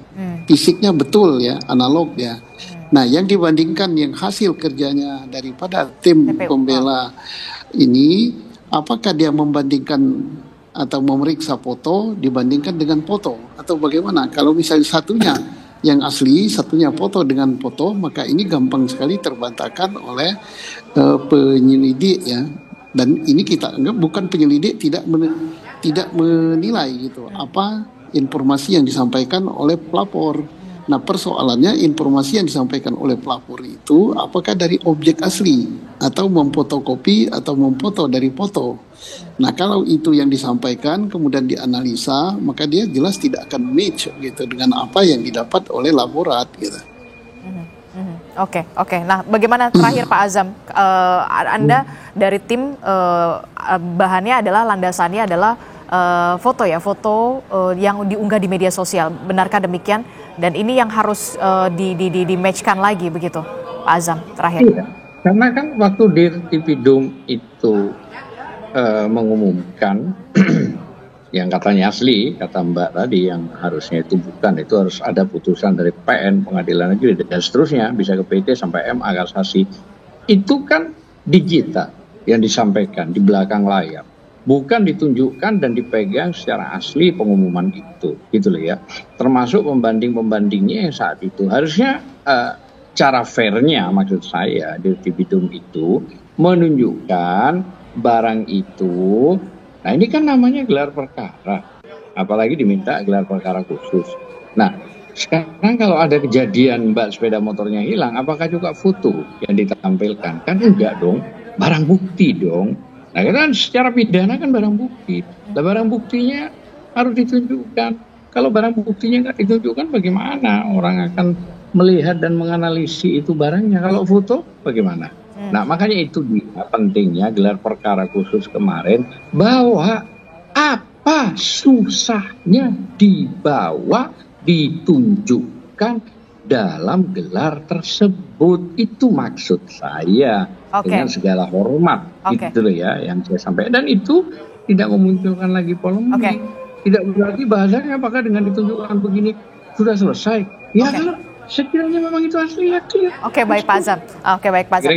Nah, ini kan harapannya dibawa secara khusus begitu ya, karena ada gelar perkara khusus fisik ijazah aslinya begitu. Nah, apa yang bisa dilakukan oleh kedua belah pihak ketika Pak Susno, kedua belah pihak ini merasa dalam tanda kutip kurang puas di gelar perkara khusus yang memang sudah dilakukan kemarin oleh Barreskrim Polri? Silahkan Pak Susno, singkat saja.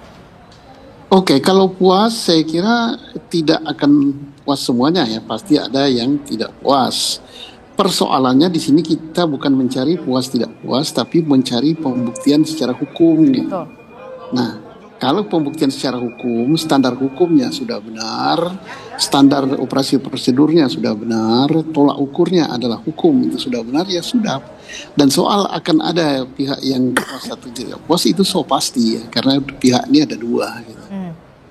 Dan apa yang bisa dilakukan salah satu pihak yang kemudian merasa, apa yang bisa dilakukan langkah hukum selanjutnya, Pak Susno? Ya bagi yang merasa mungkin kurang puas, ya bisa saja dia mencari informasi ya, bukan alat bukti ya, informasi yang kuat sekali, nanti diserahkan kepada penyelidik, nanti penyelidik menilainya dengan mencari informasi-informasi lain untuk menguatkan apakah informasi baru yang disampaikan oleh pihak tertentu itu bisa ditingkatkan menjadi alat bukti apa tidak. Silakan, namanya penyelidikan itu tak pernah berhenti gitu.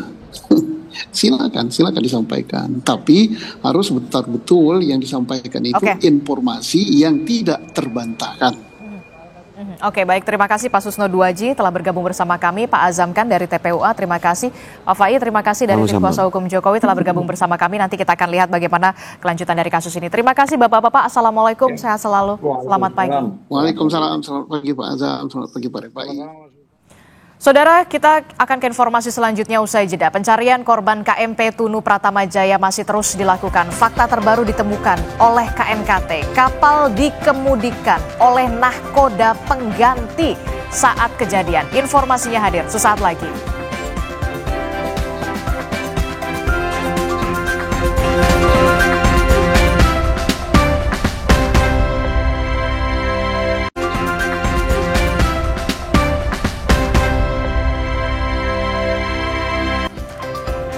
Pencarian korban KMP Tunu Pratama Jaya masih terus dilakukan. Fakta terbaru ditemukan oleh KNKT bahwa kapal dikemudikan oleh nahkoda pengganti saat kejadian. Fakta baru terungkap dari tragedi tenggelamnya KMP Tunu Pratama Jaya di Selat Bali. Suryanto Cahyono, Ketua Komite Nasional Keselamatan Transportasi atau KNKT bilang, saat kapal tenggelam, tugas kemudi dipegang oleh nahkoda pengganti. Nahkoda pengganti ditemukan selamat, namun nahkoda utama dinyatakan hilang. Tim KNKT masih mengumpulkan data faktual di lapangan. Investigasi dilakukan melalui wawancara langsung dengan kru kapal dan beberapa penumpang yang selamat. Sebetulnya yang selamat itu Mu'alim 1. Nah, Mu'alim 1 itu sebagai pelaut juga memiliki sertifikat ANT juga. Nah, kalau kaptennya lagi istirahat, nahkoda yang dibilang nahkoda pengganti itu adalah Mu'alim 1. Tadinya Mu'alim 1, terus dia bangunkan kaptennya.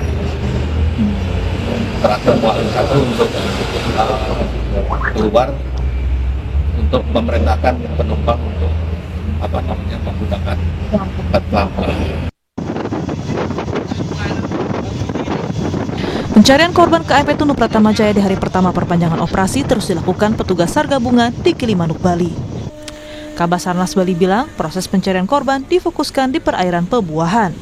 Pencarian dilakukan di perairan Pebuahan karena arus dari Samudra Hindia yang masuk ke Selat Bali mengarah ke sana. Kita sudah memasuki perpanjangan di hari pertama, ya sudah masuk di hari ke-8.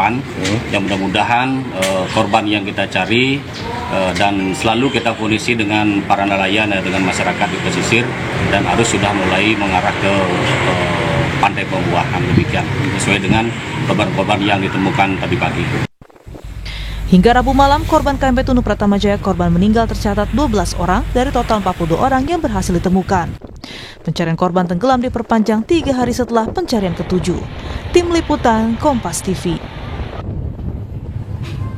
Dan saudara, untuk informasi terkini terkait dengan perkembangan pencarian kapal tenggelam di Selat Bali, kami akan tanyakan kepada jurnalis Kompas TV Rendra Farandika. Selamat pagi Rendra, informasinya sudah ada deteksi nih, badan kapal ada di sebelah mana, kemudian bagaimana rencana pencarian pada pagi hari ini?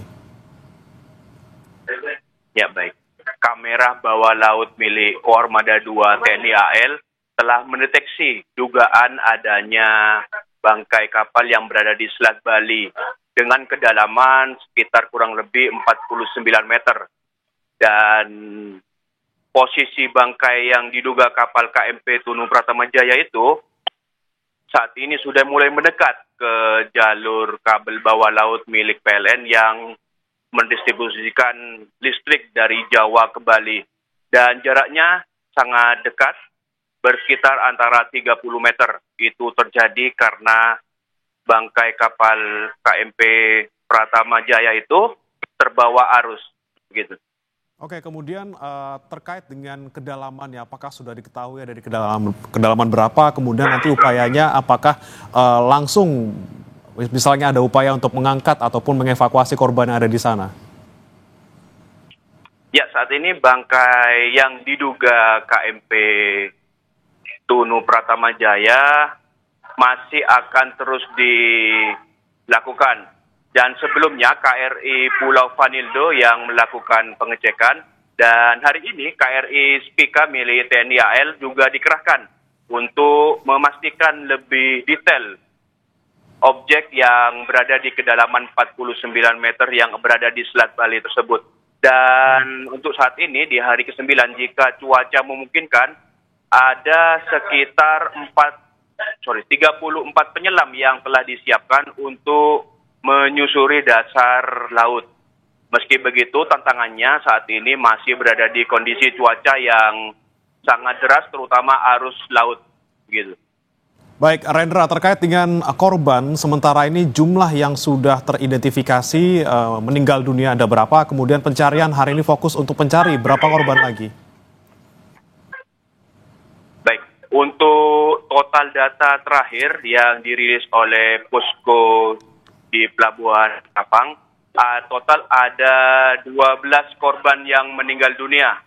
Dan korban ke-11 berhasil diidentifikasi oleh tim DVI yang berada di RSUD Blambangan, Banyuwangi. Dan sedangkan ada 23 yang masih belum ditemukan, dan sebelumnya ada 30 orang yang selamat. Dan perlu diketahui, tim DVI bersiaga di RSUD Blambangan sebanyak 31 ahli forensik dari DVI Polda Jatim. Baik, ada 23 orang yang masih dicari untuk hari ini. Terima kasih Rendra melaporkan langsung dari Banyuwangi, Jawa Timur. Selamat bertugas kembali. Kita ke informasi berikutnya, saudara, terkait dengan seorang polisi yang dikeroyok sejumlah anggota Satpol PP Kota Gorontalo. Akibatnya korban menderita luka di beberapa bagian tubuh.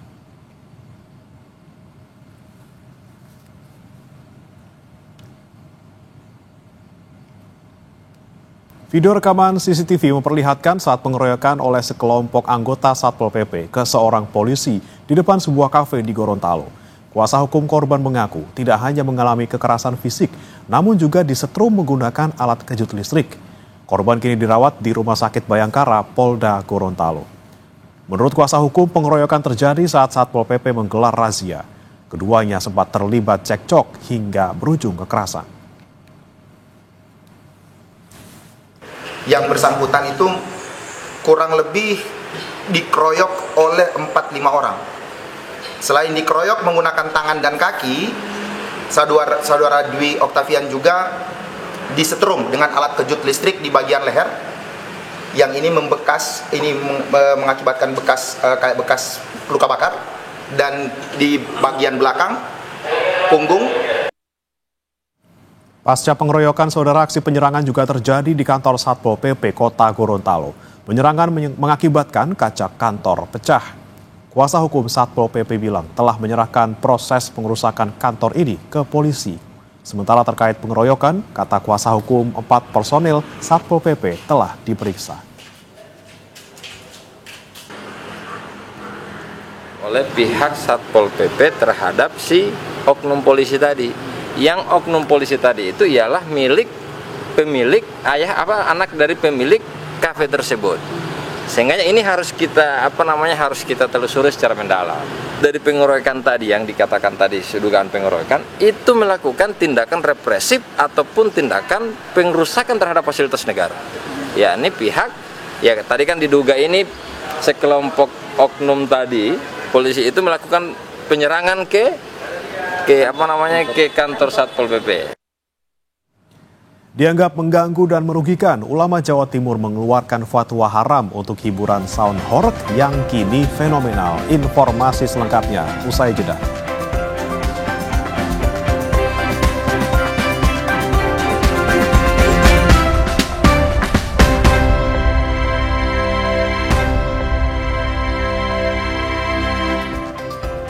Saudara, ulama di Jawa Timur mengeluarkan fatwa haram bagi hiburan sound horeg. Sound horeg yang marak di Jawa Timur dan sekitarnya ini selain dinilai mengganggu warga, juga menimbulkan kerugian karena merusak rumah warga. Pemerintah Provinsi Jawa Timur pun akan berkoordinasi dengan sejumlah pengusaha sound horeg dan polisi untuk menemukan solusi yang terbaik.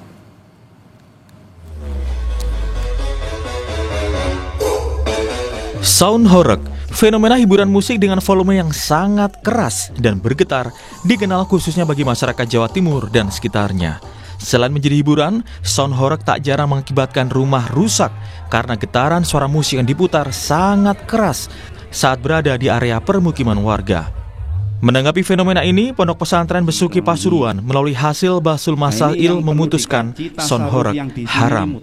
Dalam video yang viral di media sosial, pengasuh Ponpes Besuk Pasuruan, Kiai Haji Muhibul Aman Ali, mempertimbangkan dikeluarkannya fatwa haram karena selain kebisingan, sound horeg juga menimbulkan dampak sosial.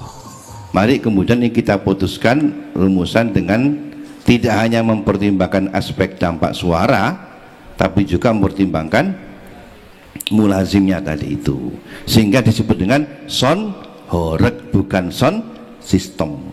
Kalau begitu maka hukumnya lepas dari tafsir ini sudah. Dimanapun tempatnya dilaksanakan, mengganggu atau tidak mengganggu, maka hukumnya adalah haram. MUI Jawa Timur mengaku masih mengumpulkan fakta lapangan serta melakukan kajian mendalam sebelum mengeluarkan fatwa resmi. Fenomena sound horeg dinilai makin marak dan telah mengganggu kenyamanan warga, terutama di wilayah padat penduduk. MUI Jawa Timur melalui Komisi Fatwa menyimpulkan aktivitas sound horeg lebih banyak mengandung mudarat daripada manfaatnya. Masih melakukan proses pengkajian, terutama oleh lembaga pengkajian, sekaligus nanti akan dirapatkan oleh Komisi Fatwa. Akan tetapi ada beberapa statement yang sudah dirilis oleh Ketua Komisi Fatwa bahwa itu lebih banyak unsur madorotnya. Memang ketika kita melihat sebuah persoalan, apalagi yang terjadi di masyarakat, fenomena-fenomena di masyarakat, tentu kita harus cermat dalam memahami hal itu. Apa sih tujuannya sound horeg itu? Kalau tujuannya itu hanya berhura-hura, berpesta pora, dan itu mengganggu kenyamanan, ketertiban umum, dan tentu mengganggu berbagai macam aktivitas masyarakat, ini tidak bisa dibenarkan. Adanya fatwa haram untuk sound horeg ini juga mendapat perhatian dari pemerintah Provinsi Jawa Timur. Wakil Gubernur Jawa Timur Emil Elistianto Dardak bilang, fenomena sound horeg ini berhubungan dengan keamanan dan ketertiban masyarakat. Untuk itu, Pemprov akan mencari solusi dengan menggelar pertemuan bersama pelaku sound horeg dan pihak kepolisian. Jadi kepolisian juga punya kompetensi dan juga pemahaman yang juga sangat baik. Kita berkonsultasi Pemprov, kita juga ingin bertanya pertama kepada pelakunya ya. Kita sudah mendengar aspirasi mengenai sound horeg ini, dan ada yang kemudian juga merasa dampak-dampaknya itu menimbulkan tantangan-tantangan yang harus kita hadapi bersama, harus kita pecahkan. Jadi masalah ini nggak boleh diabaikan. Fenomena sound horeg tengah marak di masyarakat Jawa Timur. Meski banyak mendapat respon negatif dari masyarakat, namun belum ada regulasi resmi yang mengatur keberadaan sound horeg ini. Tim Liputan Kompas TV, Surabaya, Jawa Timur.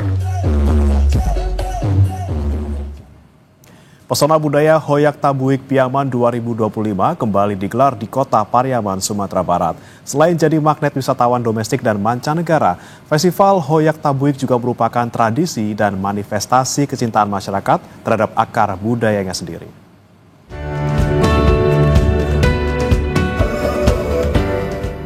Ribuan warga tumpah ruah di Pantai Gandoria, Kota Pariaman, Sumatera Barat, Minggu 6 Juli 2025.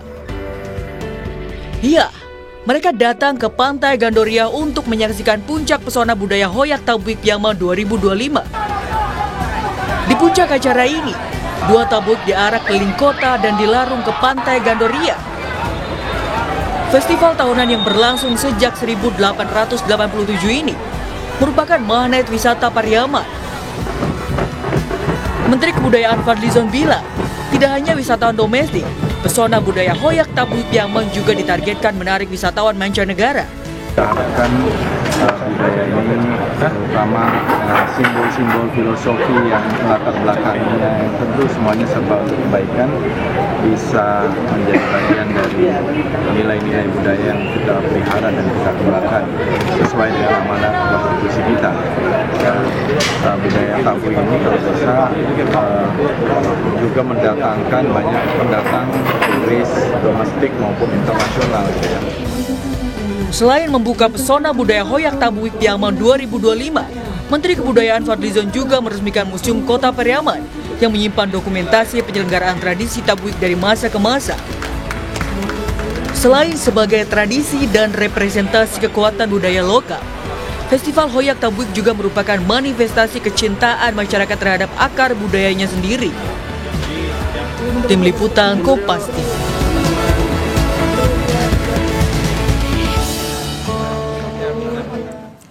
Berbeda dengan Trump, berbeda dengan Vietnam yang disukai Trump dan diberi tarif lebih rendah yaitu 20%, Indonesia akan menanggung tarif lebih tinggi. Pertanyaannya, perlukah Indonesia menjadi Vietnam yang haus investasi Apple jika ada Freeport di Papua yang sejak tahun 1970 signifikan bagi Amerika Serikat? Kompas Bisnis akan mengulasnya bersama rekan saya, Putri Oktaviani.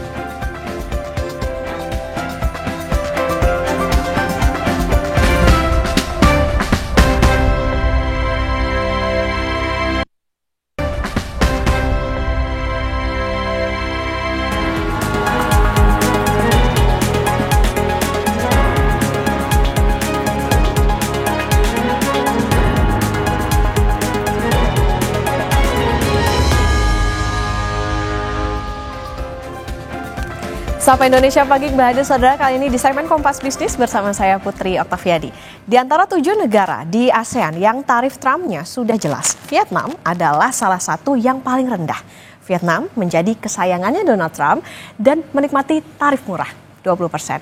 Sebagai basis pengetahuan bersama, beberapa tahun terakhir Vietnam jor-joran mengobrol diskon pajak investasi bagi perusahaan Amerika, terutama manufaktur, agar menyerap banyak tenaga kerja. Nanti kita bahas apa sih beda Vietnam dan Indonesia, kenapa Indonesia itu tak perlu menjadi Vietnam dalam menghadapi Trump. Tapi kita ke informasi berikut terlebih dahulu.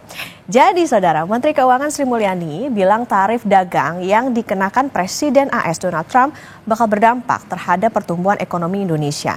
Dalam hal ini akan berpengaruh pada angka dalam rancangan APBN 2026. Hal ini disampaikan Sri Mulyani dalam rapat kerja dengan Komite 4 DPD RI.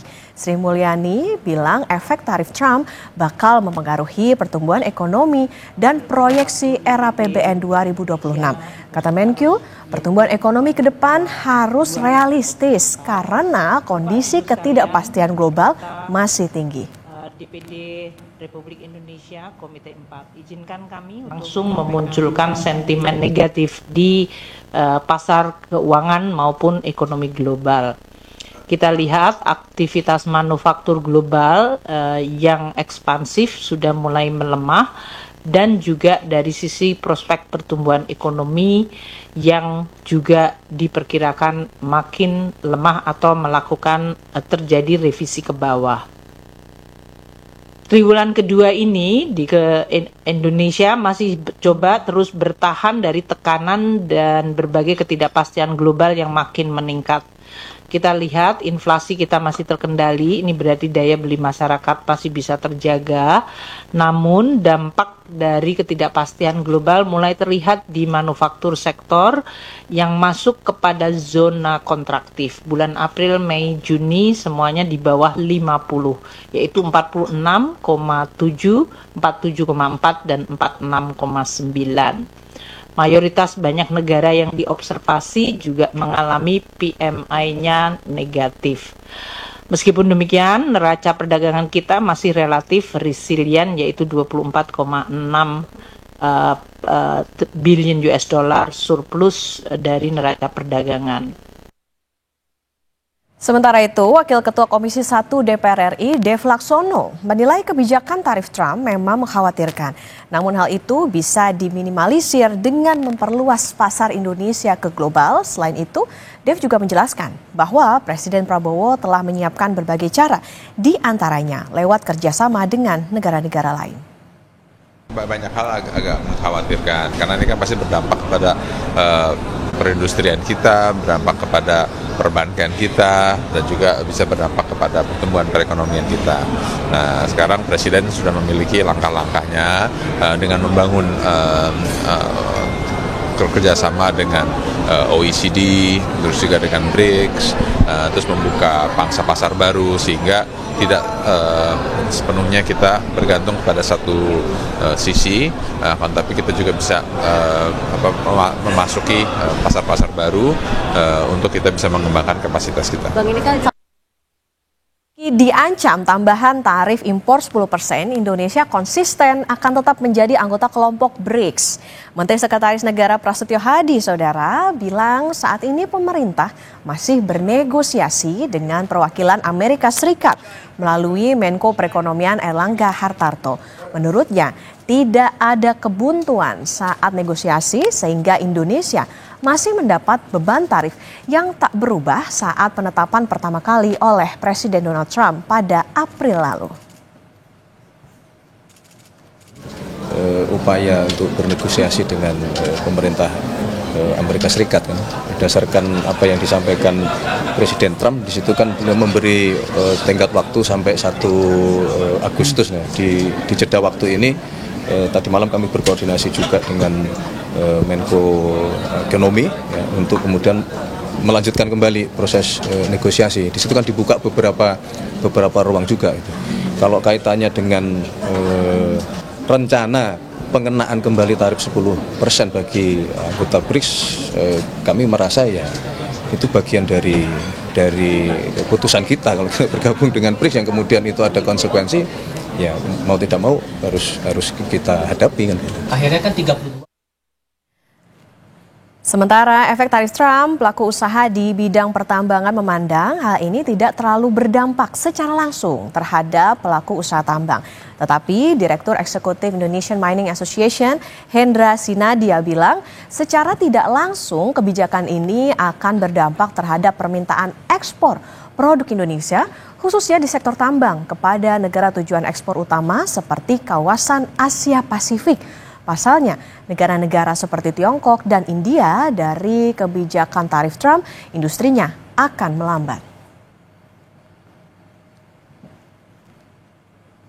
Yang kita alami jika nanti permintaan dari ekspor dari produk Indonesia, komoditas mineral batu bara dari negara-negara tujuan utama ekspor kita ya di Asia Pasifik melemah karena dampak dari tarif Trump ya, misalnya Tiongkok atau mungkin Korea misalnya ya, yang akibat kebijakan tarif ini industri mereka jadi melambat gitu ya, industri Jepang atau industri China atau India misalnya melambat ya, otomatis nantinya dalam jangka menengah atau panjang akan berpengaruh terhadap permintaan atas komoditas mineral tertentu, yang mana Indonesia adalah eksportir utama dari mineral-mineral tersebut. Oke, baik lagi ya. Jadi apa sebetulnya beda Indonesia dengan Vietnam lewat fakta, angka, dan data? Kita baca terlebih dahulu. Nah ini saudara, beda Indonesia dan Vietnam bagi Amerika Serikat. Kalau Indonesia itu di tarif tanggal 1 Agustus atau nanti itu rencananya adalah 32%.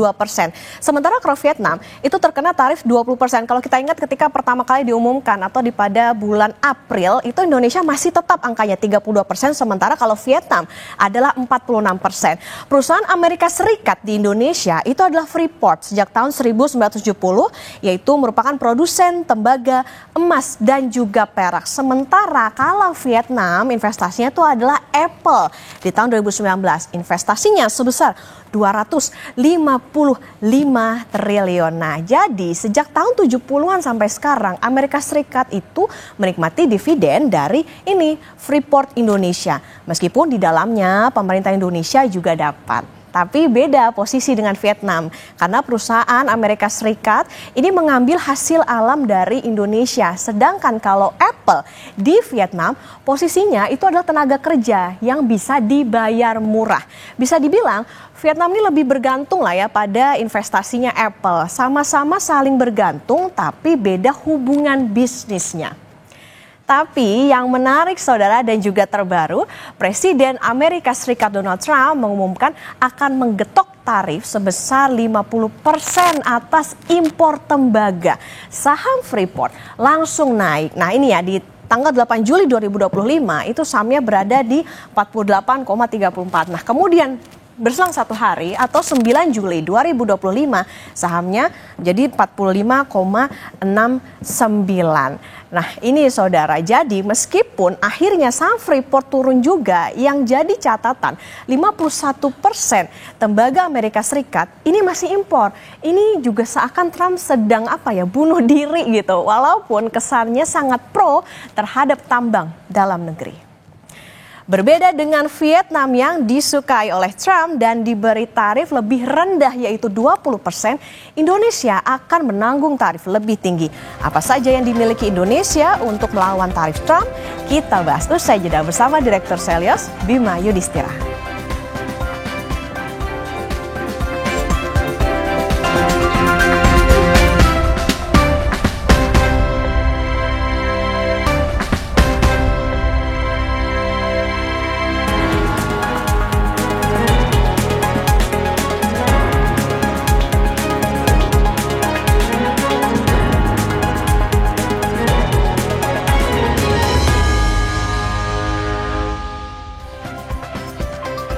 Sikap keras ke Tiongkok jadi salah satu faktor Vietnam disayang Trump dan tarif bea masuk impor rendah ke Amerika Serikat.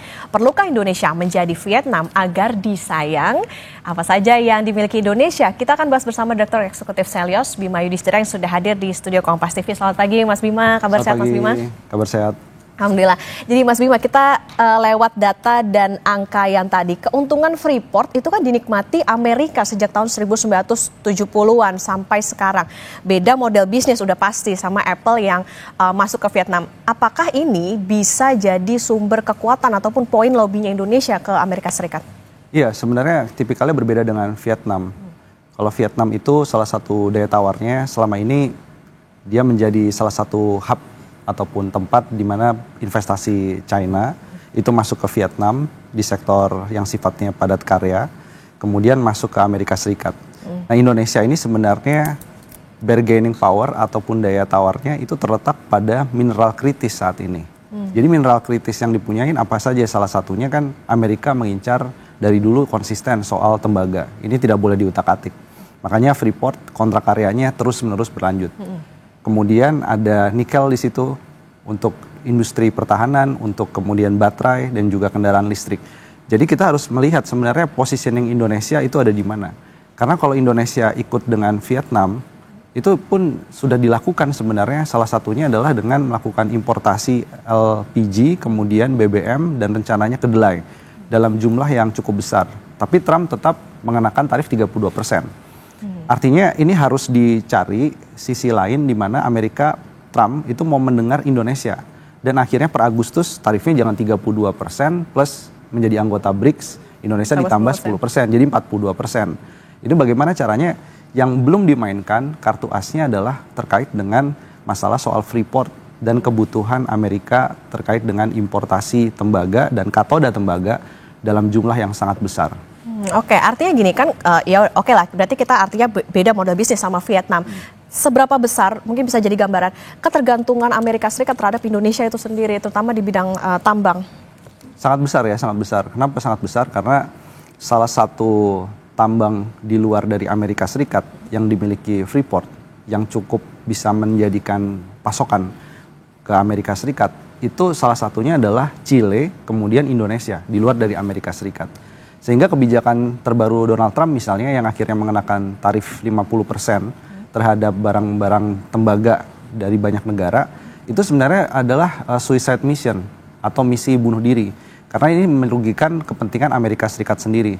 Padahal kita tahu bahwa 50% kebutuhan tembaga Amerika itu masih diimpor dari negara lainnya. Jadi begitu bergantungnya sebenarnya Amerika Serikat terhadap Freeport spesifik terhadap tembaga. Apalagi 56 triliun Amerika itu sudah melakukan investasi melalui Freeport di smelter yang ada di Gresik. Jadi sebenarnya disitulah kita bisa bermain berbagai hal. Salah satunya misalnya, satu, apakah Indonesia perlu melakukan restriksi relaksasi izin ekspor konsentrat? Karena yang dinikmati sekarang oleh smelter di Gresik itu adalah relaksasi ekspor konsentrat. Karena kalau sekarang Trump akhirnya mengenakan tarif 50% terhadap tembaga, memang harga konsentrat tembaganya naik. Tapi kalau Indonesia ingin memanfaatkan agar tidak terlalu kena tarif dan ekspornya bisa ke negara lainnya, maka kuncinya adalah bagaimana caranya smelter tadi menghasilkan produk-produk yang punya nilai tambah tinggi. Dan juga masuk ke dalam rantai pasok misalnya untuk baterai, kabel, kendaraan listrik yang ada di Indonesia. Itu pun juga akan membuat shock terapi pada investasi Amerika, pada PMA, bahwa Indonesia melakukan retaliasi tetapi halus. Kemudian yang kedua adalah status proyek strategis nasional di smelter Gresik. Jadi kalau sudah dapat PSN, artinya fasilitas pajak, fasilitas kemudian perizinan, itu dinikmati oleh smelter Freeport yang ada di Gresik.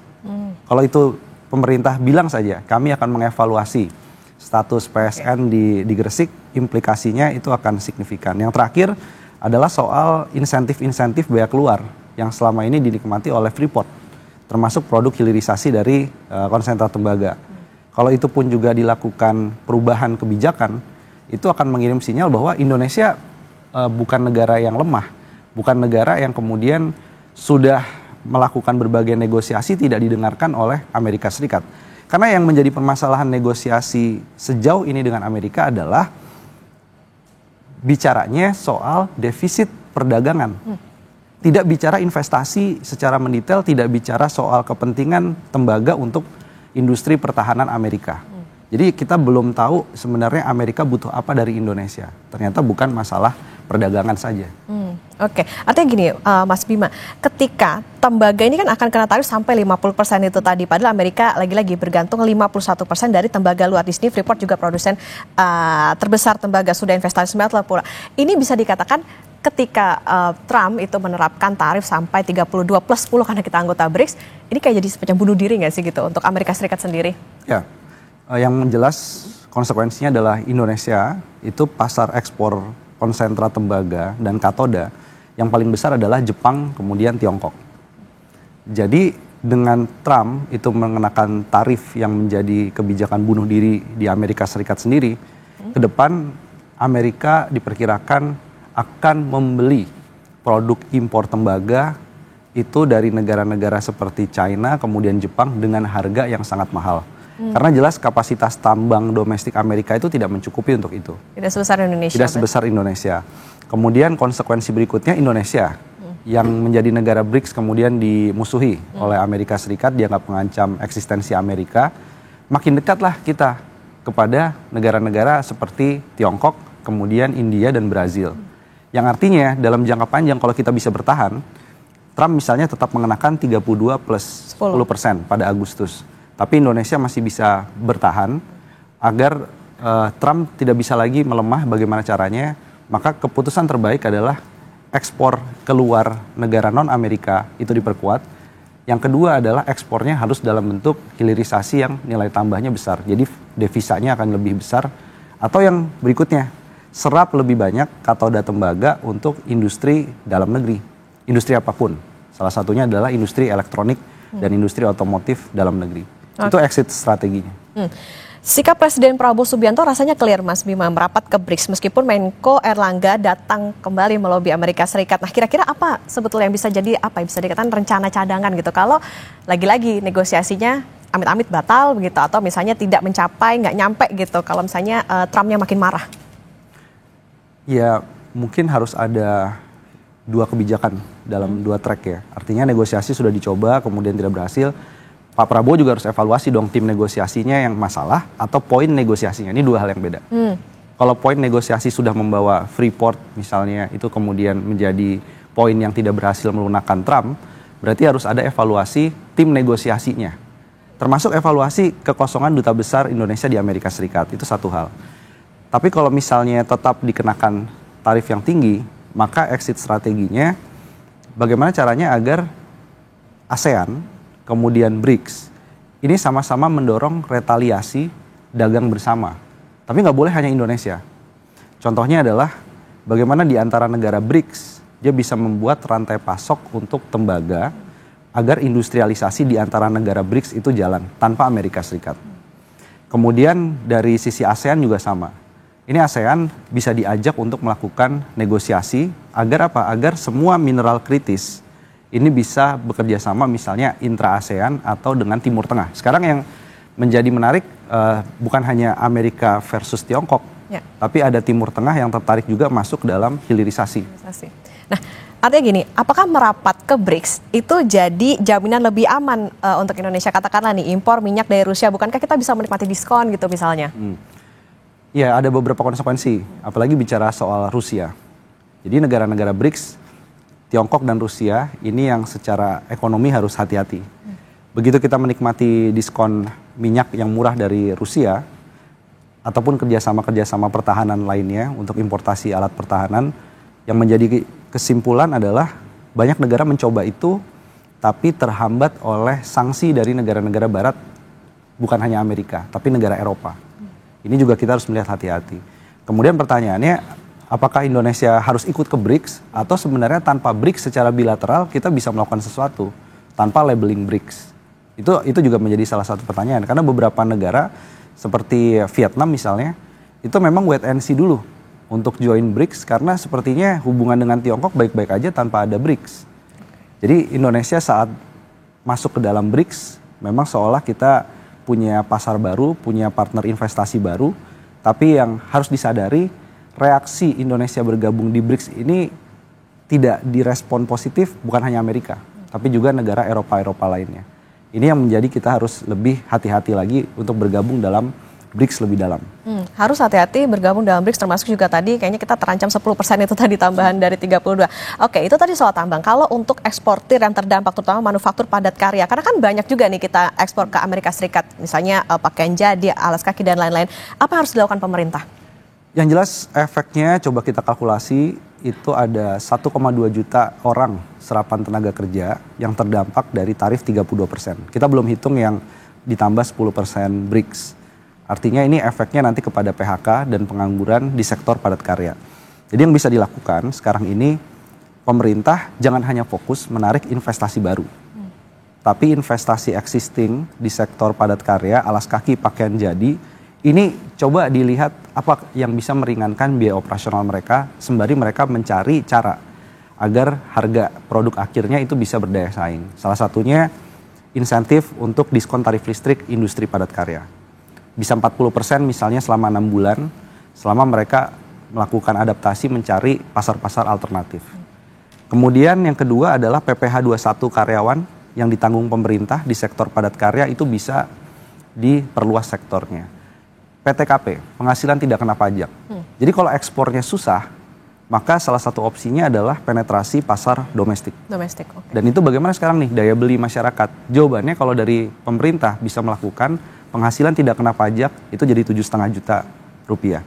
Jadi uang yang dibelanjakan bisa lebih besar. Satu lagi adalah PPN. Makanya sekarang nih sedang lagi ada gugatan di Mahkamah Konstitusi. Salah satunya adalah bisa nggak kebijakan PPN yang sekarang 12% untuk barang mewah, seperti Vietnam, dia menurunkan menjadi 8% untuk menstimulus konsumsi domestik. Agar barang yang tidak bisa diekspor ke Amerika, sebagian, tidak semua, bisa terserap di domestik. Oke, tadi menarik soal penyerapan atau juga kita menguatkan pasar dalam negeri atau secara domestik. Tapi yang perlu diwaspadai kan sekarang Mas Bima, ada dumping Tiongkok begitu. Kemudian juga belum impor dari Tiongkok kayak banjir banget ke Indonesia. Apa yang perlu diwaspadai dari itu? Yang perlu diwaspadai adalah kalau dulu sebagian barang-barang impor, barang jadi dari Tiongkok, itu kita masih mendapatkan windfall atau keuntungan di sektor jasa. Contohnya startup waktu itu booming. Kemudian ada yang kerja jadi reseller, dropshipper. Ada yang menjadi endorse, influencer dan lain-lain untuk barang-barang impor tadi. Nah sekarang ini Tiongkok masuk ke strategi 2.0-nya. Jadi dia mau menguasai logistik dari hulu produksinya sampai ke depan rumah konsumen. Itu semua rantai pasoknya ingin dikuasai oleh Tiongkok. Nah disinilah kita perlu proteksi untuk barang-barang impor tertentu. Jadi yang sebenarnya ditunggu adalah Permendak 8 ya. Itu segera direvisi cepatnya per sektoral sehingga sekarang kita bisa mensortir produk-produk apa saja yang bisa disubstitusi dari produsen dalam negeri tanpa kita mengandalkan impor. Karena kalau terus impor ke depan ini perang dagang masih lama, masih berlanjut, maka banjir impor itu akan meruntuhkan industri domestik dan menekan UMKM, termasuk yang menjadi produsen. Oke, lagi-lagi baik lagi nih soal regulasi dari pemerintah soal bagaimana ini bisa terserap di dalam negeri, penguatan pasar domestik. Dan tadi kalau soal tambang sebetulnya ya bisa dikatakan Indonesia nih punya bergen lah gitu ya ke Amerika Serikat. Tapi yang perlu diperhatikan adalah kalau memang nantinya Trump ya bisa dikatakan makin marah, ini bisa dipertimbangkan lagi soal bagaimana tim negosiasinya, poinnya gimana, sama penyerapan konsentrat tadi ya Mas Bima ya, konsentrat hasilnya di dalam negeri. Terima kasih Direktur Eksekutif Sales Mas Bima Yudhistira sudah bersama di Kompas Bisnis. Sehat selalu Mas Bima. Ya, terima kasih. Saudara Sekjen PDI Perjuangan Hasto Kristianto usai dituntut 7 tahun penjara akan menyampaikan nota pembelaan atau pledoi yang akan digelar di Pengadilan Tipikor Jakarta Kamis pagi. Informasinya kami hadirkan usai jeda.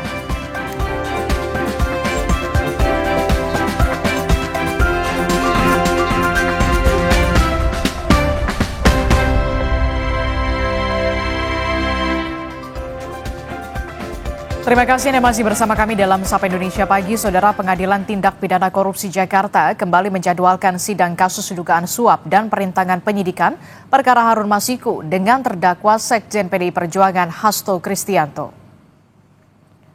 Hari ini sidang digelar dengan agenda pembacaan nota pembelaan atau pledoi. Di jelang sidang, Pengadilan Tipikor memperketat pengamanan. Sejak pagi, kendaraan taktis dan polisi disiagakan di depan Pengadilan Negeri Jakarta Pusat.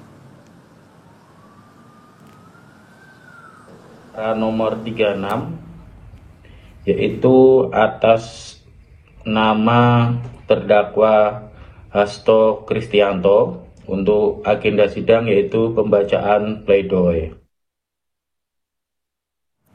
Sebelumnya, dalam persidangan di Pengadilan Tipikor Jakarta pada Kamis 3 Juli 2025, Sekjen PDI Perjuangan Hasto Kristianto dituntut 7 tahun penjara serta denda 600 juta rupiah, subsidiar 6 bulan kurungan.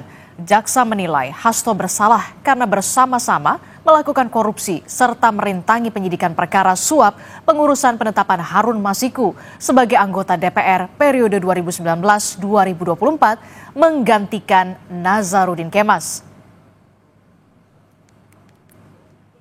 Lebih lengkap soal sidang kasus dugaan suap dan perintangan penyidikan dengan terdakwa Sekjen PDI Perjuangan Hasto Kristianto, kita tanyakan langsung kepada jurnalis Kompas TV, sudah ada Fedriska Ananda dan juga juru kamera Feriza Immanuel di Pengadilan Tipikor Jakarta Pusat. Selamat pagi Fedriska. Bisa Anda ceritakan bagaimana sebenarnya perkembangan situasi di Pengadilan Tipikor? Apakah sidang dengan agenda pledoi ini sudah dimulai atau dijadwalkan pada pukul berapa, Fedriska?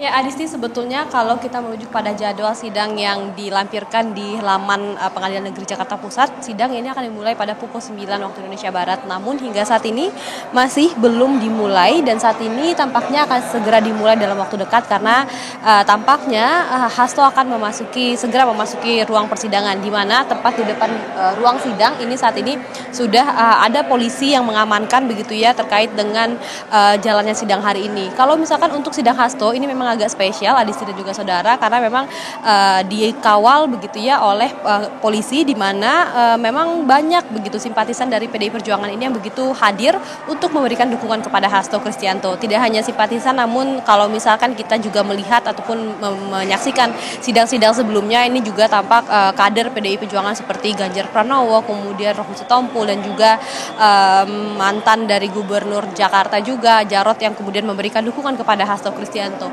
Nah, terkait dengan agenda sidang pada hari ini, rencananya sidang ini akan dimulai pada pukul 9 dengan agenda pembacaan pledoi ataupun nota pembelaan, yang mana nota pembelaan ini akan dibacakan oleh Hasto. Kemarin kalau misalnya kita juga mengikuti jalannya sidang, Hasto juga sempat memberikan keterangan kepada wartawan begitu ya, mengatakan bahwa ia sudah menyiapkan naskah nota pembelaannya, di mana kita akan lihat Adisti dan juga saudara, ini saat ini sidang akan dimulai dan kemudian Hasto mengenakan rompi oranye ini sudah memasuki ruang sidang, artinya sesaat lagi sidang ini akan dimulai. Nah, terkait dengan tadi nota pembelaan yang sudah disiapkan oleh Hasto Kristianto ini, pada pekan lalu Hasto mengungkapkan bahwa sudah menyiapkan nota pembelaannya yang mana akan juga merujuk kepada tuntutan yang dibacakan oleh Jaksa Penuntut Umum pada pekan lalu, di mana dikatakan Hasto ini dituntut dengan hukuman 7 tahun penjara juga denda sebesar 600 juta rupiah ataupun subsidiar kurungan penjara selama 6 bulan. Nah, ini kemudian bagaimana kemudian pembelaan Hasto, nanti kita akan ikuti, sidangnya akan dimulai sebentar lagi, Adisti. Baik, terima kasih. Kita akan nantikan pembacaan nota pembelaan yang akan dibacakan langsung oleh terdakwa Sekjen PDI Perjuangan Hasto Kristianto. Terima kasih informasinya jurnalis Kompas TV Fedriska Ananda dan juga juru kamera Feriza Immanuel di Pengadilan Tipikor Jakarta Pusat. Saudara, informasi penting lainnya masih akan kami hadirkan usai jeda. Dari dunia olahraga. PSG melaju ke final Piala Dunia antar klub usai menang telak 4-0 atas